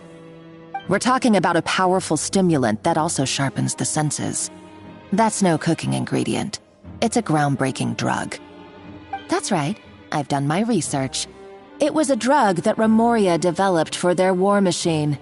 I could make a killing by selling it to the treasure hoarders or the Fatui. Will you listen to yourself? You're completely delusional. My eyes are wide open. Just wait till I get my hands on this treasure. You'll see what a fool you've been.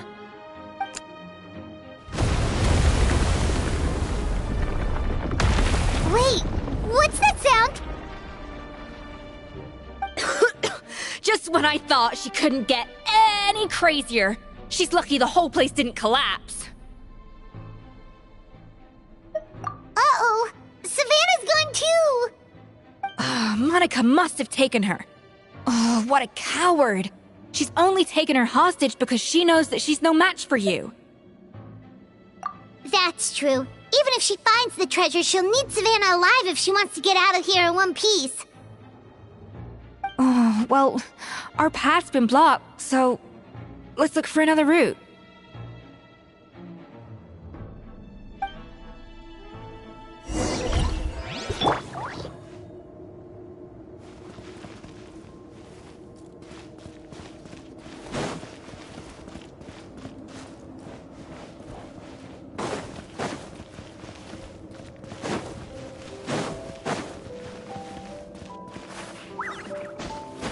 The water looks pretty deep here. Maybe it leads somewhere.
Probably awakened by the explosion just now. Alright, Knife Skills 101. Time for some rough chopping. No recipe, no problem.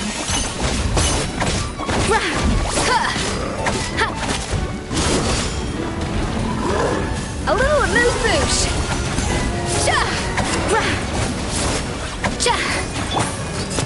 Watch out! Let's see!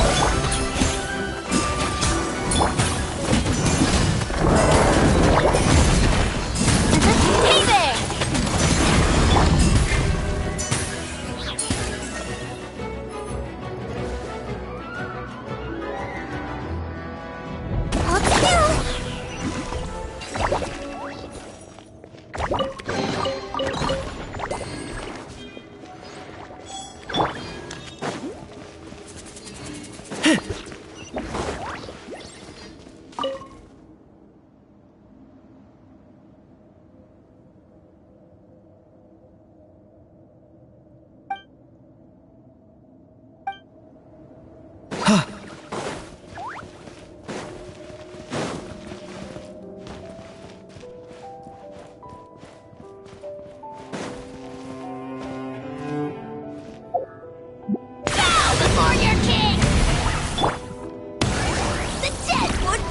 Another door?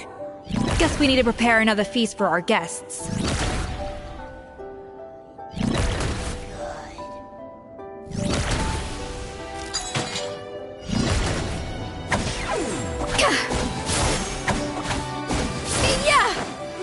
A dash of frosting!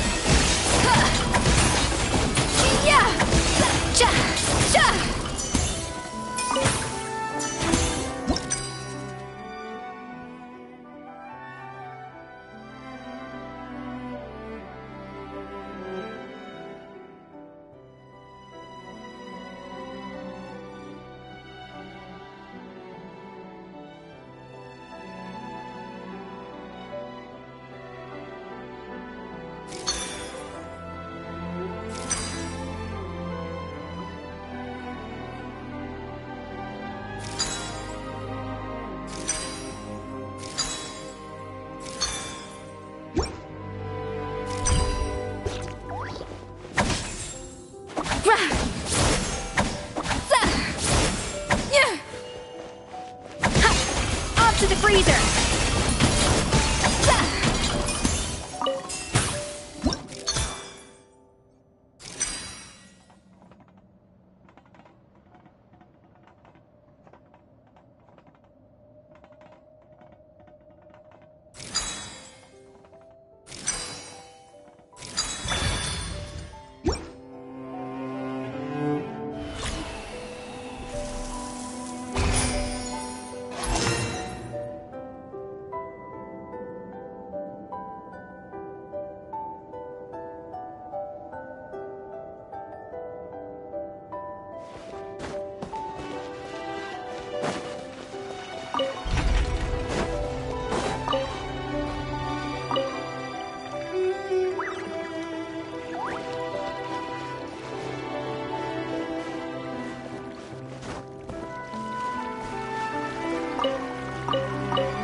It seems to really like the texture of Rome Maritime flowers.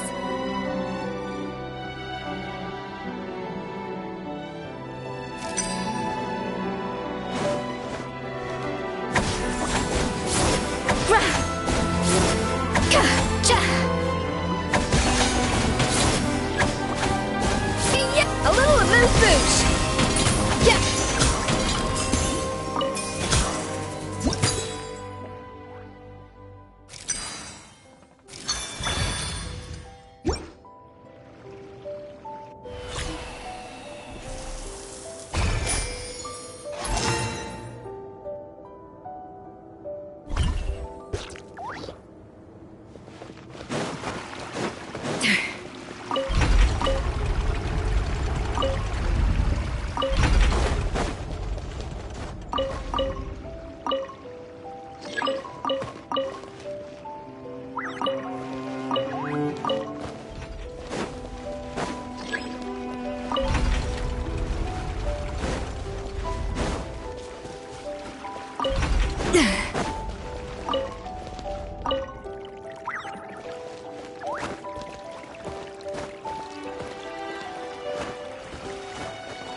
Hey there!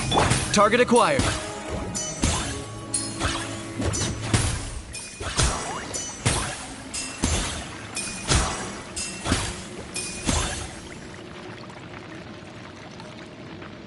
I never knew you could process Lumitwol like that. Alright, I've got to jot this down. Lumitwols and Maritime flowers. This could open the door to a whole new world. Yep, that's literally the plan. Wait, hold on. Which door are you talking about?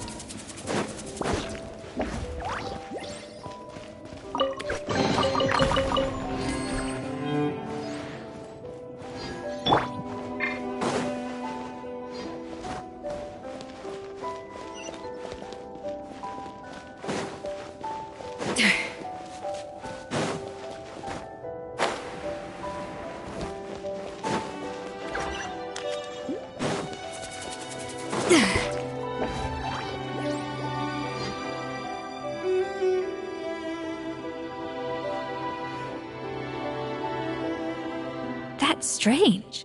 These don't look Romorian to me. More like last century Fontaine.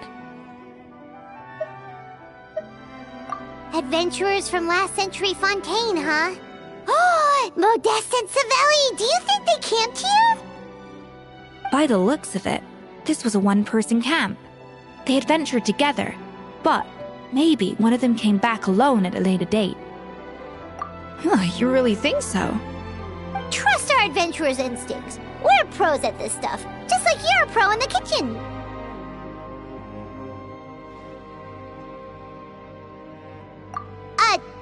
Okay, well, the Traveler has more adventuring experience overall, but Paimon's definitely a pro rummager from all those treasure chests.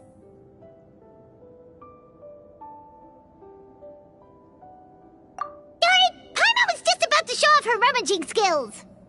Huh, no kidding. Are all adventurers so obsessed with journaling? I mean, I guess I take a lot of notes when I'm cooking as well, but I thought that was just me. Anyway, let's find out who was here. It's been years since I've last visited these ruins. It's exactly the way I remember it. This place probably hasn't changed in millennia. Sadly, up above, on dry land, everything has changed.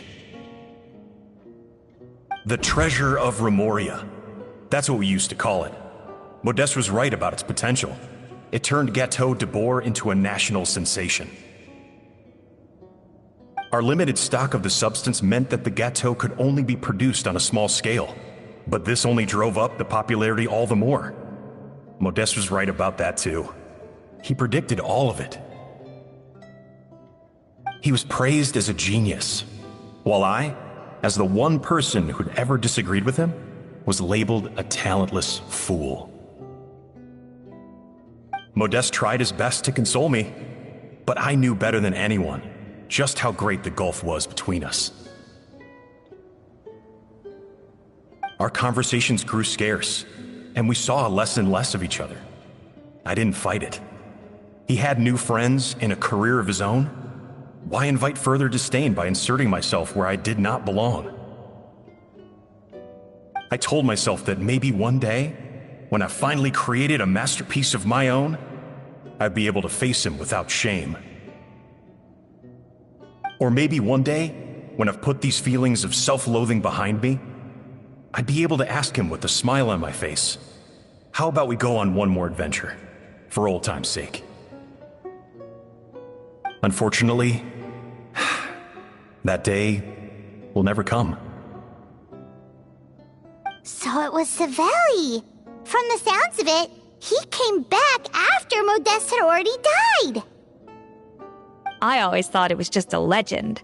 But if it's true, then this must be the place where they found their secret ingredient, the birthplace of Gateau de Bourg. In that case, what does that say about the death of Modeste? If it's all true, maybe Savelli really did have something to do with it.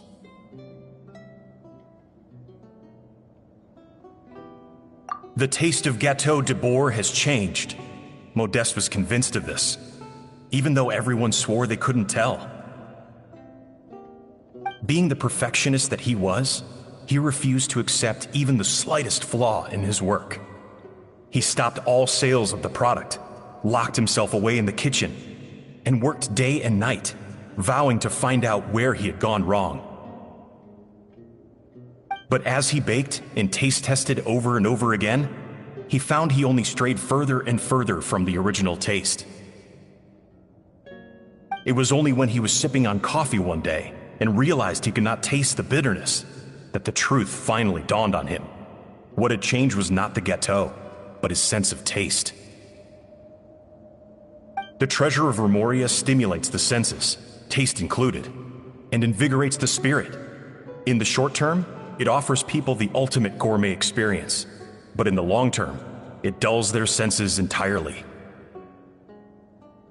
In hindsight, it made perfect sense. After all, Why would a culture that sought liberation from the constraints of their bodies care for the loss of their senses? But we realized it too late.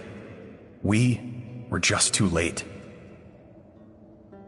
Over the course of his many culinary experiments, Modeste exhausted the remaining supply of the treasure of Remoria. He consumed it all himself. The finest culinary talent of his generation now faced a future in which he would never be able to taste anything ever again. Finally, in despair, he took his own life. And because we had become estranged, I cannot be there to stop him, to offer some words of comfort, or even to say goodbye. Yet despite everything, he sent me his final letter. The treasure of Remoria? Guess Monica was really onto something. It really was a kind of drug. So, Modeste chose to end his own life. Then, why all the rumors that Savelli murdered him? Also, neither the Codex nor any other contemporary records make any mention of the treasure of Remoria. It's almost as if someone deliberately erased it from history. Modeste told me everything in his final letter. His was a tale of how even a genius could fail, and how much more devastating it is when it happens. Did he hope I would gain some personal catharsis from knowing the truth?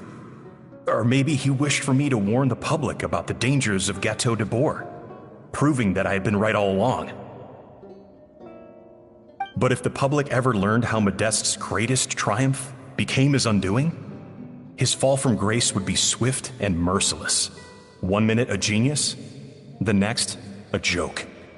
It would surely spell the end for his restaurant too. What would be his legacy then? How would future generations view everything we built together? I fear the scorn I have faced these last years would pale in comparison to the scorn shown to him by the history books. I cannot let that come to pass. I will do what I must to protect his name. It will mean tampering with his notes to remove the damning details, leaving mere fragments of our story behind. It may lead his family to suspect me of having a hand in his demise. But if that's the price of destroying all evidence of my crimes, then so be it. I would rather the world believe a tale of genius and jealousy than see his reputation in tatters. The final loose end is the evidence here, at the bottom of the sea. Huh? What's wrong? Didn't we say Savannah should be safe for now? So we thought, but if Monica finds out what happened to the treasure, there's no telling what she might do.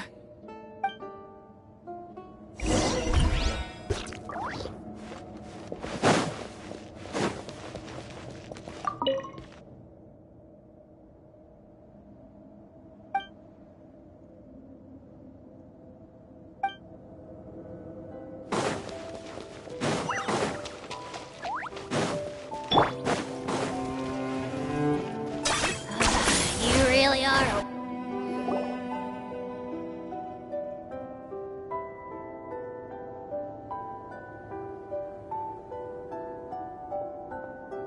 The treasure of Remoria. I have found you at last.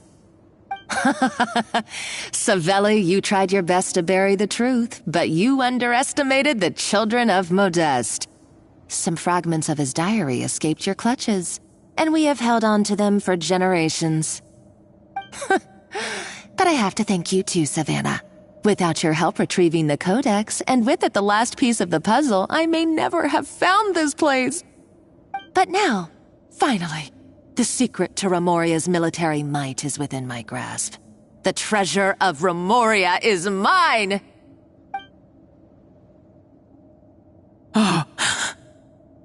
It's empty.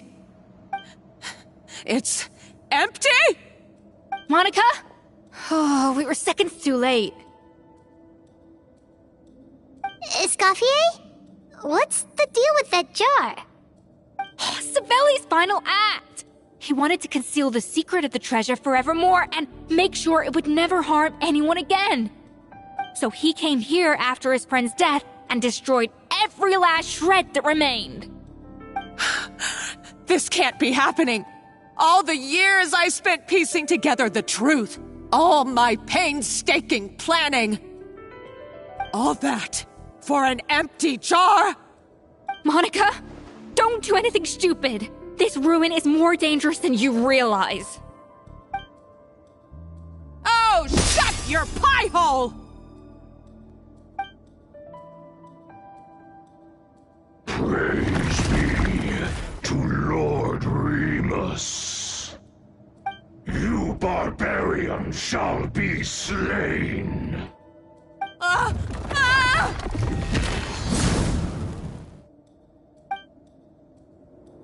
She's a nutcase!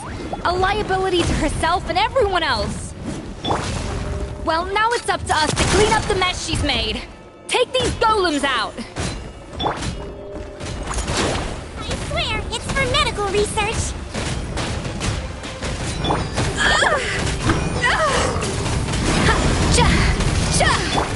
Overruled.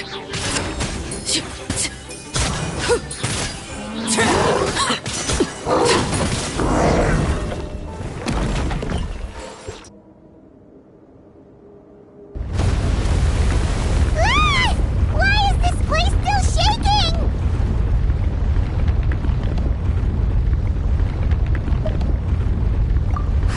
Either way, it's all her fault. Enough chit-chat. Let's get out of here, Traveler Escoffier, come on! Okay, I'm coming. Oh, no you don't. If I can't get what I want, neither will any of you. I've got nothing to show for my life's work so far. But if I can take another so-called genius down with me in my final moment, then it was all worth it. You're a psycho!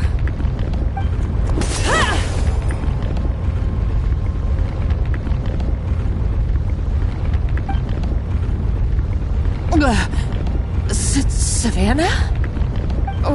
When did you wake up?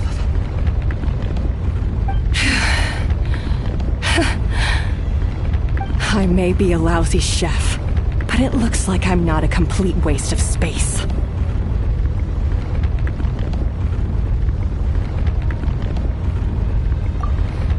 Traveler? Okay, let's go!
Escoffier!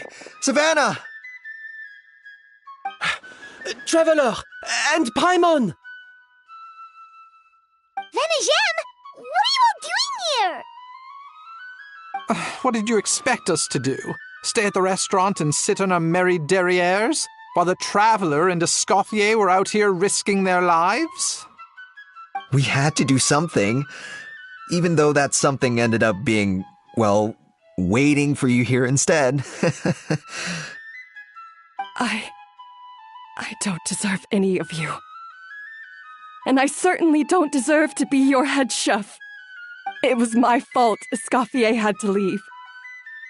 Then I couldn't live up to her standards. I acted like a tyrant in the kitchen. And now I almost got myself killed. Come back, Escoffier. Come and be our head chef again. I'll never be able to replace you. Okay, so everything I said to you the day I left, it just went in one ear and out the other? Huh? Sorry, I was kinda in my own head at the time. All I could think about was the Lumiline situation. What was it you said again? Forget it. It doesn't matter. Anyway, I didn't leave this job because of you. And you're not nearly as awful a chef as you think. If you were that bad, why would all your staff show up here for you? Escoffier's right. Sure, you nitpick our work and get us to do things over a lot. But when it comes down to it, you're the one who's always doing whatever it takes to make sure the customers get served on time, every time. Things were pretty rough after Escoffier left, and Savannah's the only reason we've been able to make it through. Our customers know that Escoffier doesn't work for us anymore. But the fact is, they keep coming back. If that's not an endorsement of your work, I don't know what is. At the end of the day, we're all human, and we all make mistakes. All we can do is recognize where we get it wrong and do our best to improve. That's all that's humanly possible. No, I get what you're saying, but what I did to Firmin and to Escoffier, it's unforgivable. Well, about that, there's someone else here to see you, Chef. It's been a while, Chef Savannah. Firmin? I'm so sorry. I put far too much pressure on you, and the way I stubbornly refused to go and see you after you fell ill. There's no excuse.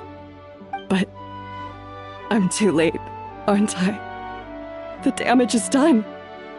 I heard that you can't even hold a kitchen knife anymore. Actually, I think I'm going to be just fine. Huh? We thought Firmin's problem was purely psychological in nature. But after the threat letter came to light, it got Firmin thinking. And then he remembered the tea that Monica used to give him every night. And as it turns out, she was lacing it with Lumiline the whole time. No way! Doesn't that cause nerve damage? It can. High doses pose a risk of serious nervous and sensory complications. But if you calculate the dosage carefully, you can control the extent of its effects. A small dose might simply make a person more emotional, whether that means more fragile or more hot-tempered. No wonder it seemed like you'd lost your edge. I asked my friends at the Fontaine Research Institute about it. They said that with the low dose I was taking, the risks are pretty small. They also fixed me up with some meds and said I should recover in no time.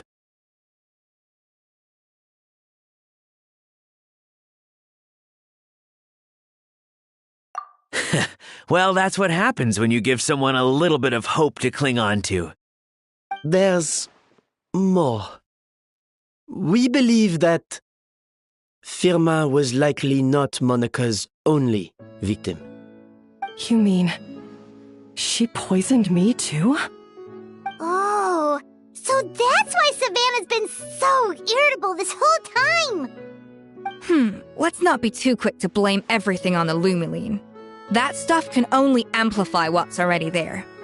So tasty food will seem like the most delicious thing in the world, while food you don't particularly care for will become utterly revolting. So you better make sure you reflect on your behavior and apologize to every single person you've wronged. I will. I'm sorry. There's still one question that's really bugging me.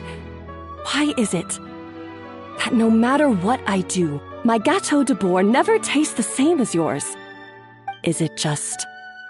is it because you're a genius and I'm not? It's because the heating element in your oven is broken, you silly goose. What? Huh? I felt like something was off during the cooking contest. Once I got around to checking all the equipment, I noticed it right away. There was a half-degree discrepancy between the temperature setting and the actual temperature. All the ovens in the whole kitchen had the same problem, which confused me at the time, but by this point, it's pretty obvious that Monica must have tampered with them. I would have figured it out the day of the bake-off, since the issue affected both our teams. But of course, Monica sabotaged mine so that could never happen. No. I spent so long trying to find out where I was going wrong, and then you pinpoint the problem in just one night? It all comes back to one simple, undeniable truth. You're a genius, and I'm just plain old Savannah. Oh, cut it out! Stop the woe is me act for a second and just think. I came up with this recipe. You don't think that might have something to do with it?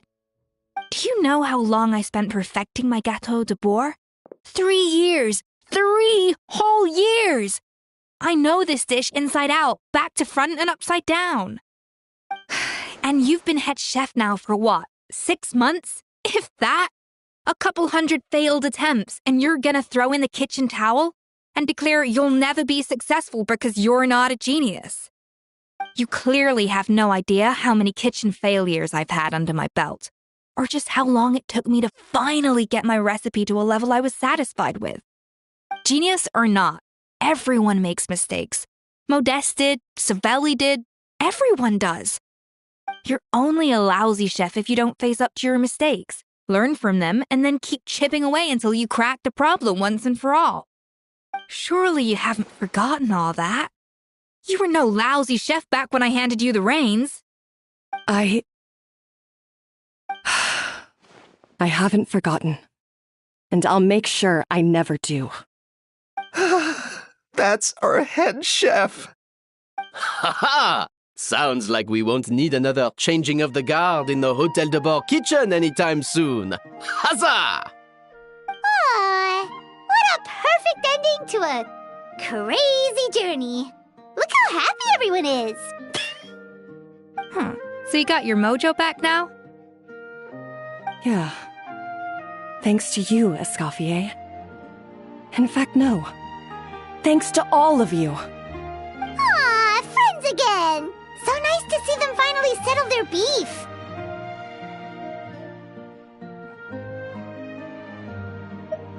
Good. So now that's out of the way. It's time for payback. You cheated in our last bake-off, and I demand a rematch right now. Huh?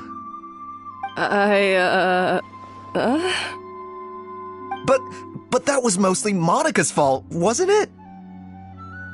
Right. And also, does it have to be right now? Savannah's only just got her mojo back, and you barely escaped from a death trap.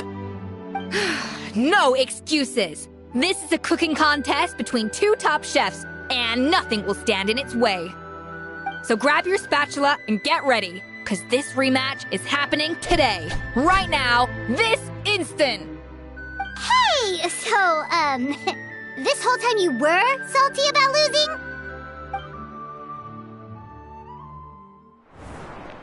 The second cooking contest commences now! This time, no more games, and no holding back!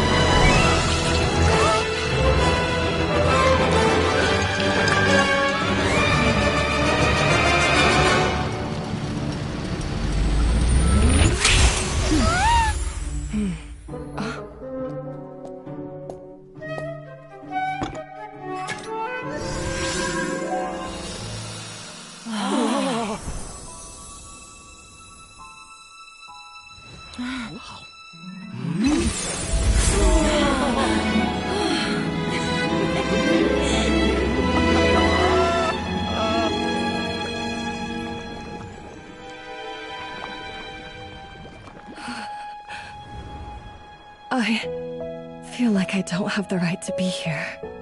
Hey, what are you so afraid of? You can't unbake it now. And if you don't serve it, then good or bad, you'll never find out how to improve. If you're too scared to fail, you'll never know what real success tastes like. So? Embrace your failure. Taste it. Digest it. That's the way to success. I don't know. Sounds like it's easier said than done. I'll do it.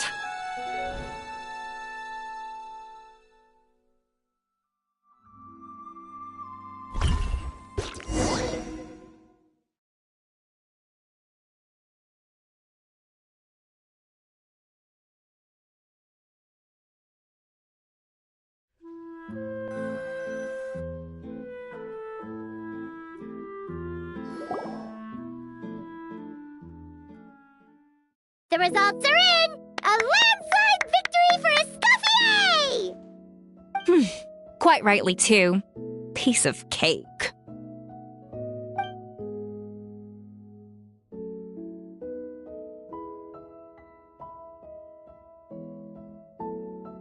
Oh yeah, look at that! Savannah looks pretty chipper too, considering she lost.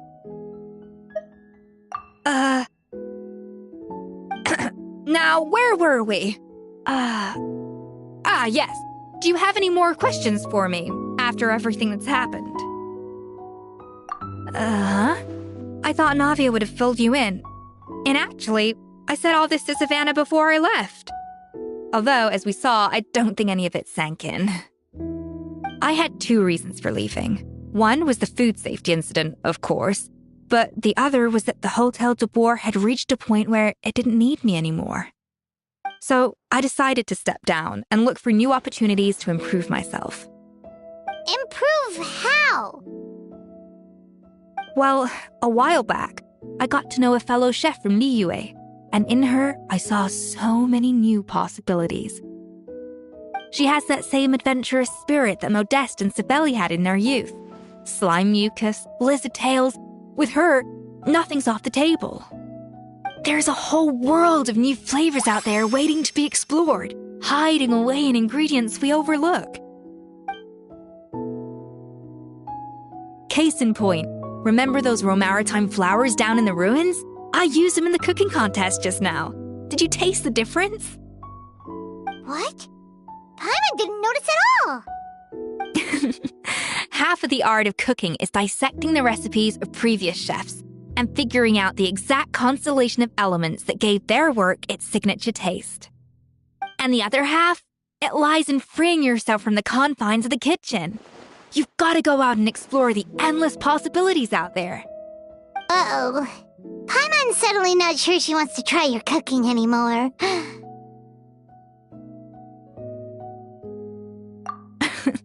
Don't worry, it's not going to be a free-for-all like in Modeste's time. Before I put anything into my food, I'll obviously do my research, make sure it doesn't contain any harmful substances. In the meantime, take this. It's a recipe for Petit Gâteau de Boer revised version. I tweaked it to suit your needs as busy adventurers. Hope you enjoy, and remember, feedback is always welcome. All right! So, do you ever see yourself returning to Hotel de Boer? Oh, of course. I've already promised Vanisham that I'll come back every once in a while to make sure the quality of the food remains at an acceptable level. You know, Paimon's still a little disappointed that we never got to see the treasure of Remoria. Surely Monica wouldn't have gotten drawn in so deeply if it wasn't for all the mystery surrounding the original Gâteau de Boer. She practically dedicated her life to finding the lost pieces of Modeste's diary, then went to all that trouble to infiltrate the Hotel de Boer. And in the end, it was all for nothing. Since you mentioned the treasure, between Modeste's writings and what we saw in those ruins, I think I may have figured out the truth.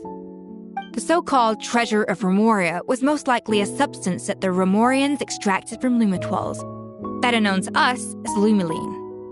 Huh? So then, why all the hype back in the early days of Gâteau de Boer?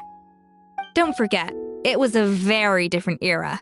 We could barely even refine sugar back then. So desserts were very much in their infancy. In a world of bland food, it's no wonder that the first thing to really excite people's taste buds took the world by storm. And as for the Lumiline, it may well have been somewhat valuable in ancient times. But these days, it's just another drug from the Fontaine Research Institute. Even if Savelli hadn't destroyed it all, I doubt it would be worth that much these days. So after all that, there was nothing in those ruins but worthless junk. Feels strange to say it, but Paimon almost feels sorry for Monica. She sacrificed it all only to get nothing in return. Hey! Huh? Navia? You just got back from that underwater ruin, right? Well, check it out. They ran a special issue. Did you see anything like this down there? Freshly unearthed from the ruins of Rumoria, a magnificent jar thought to be over 1,000 years old.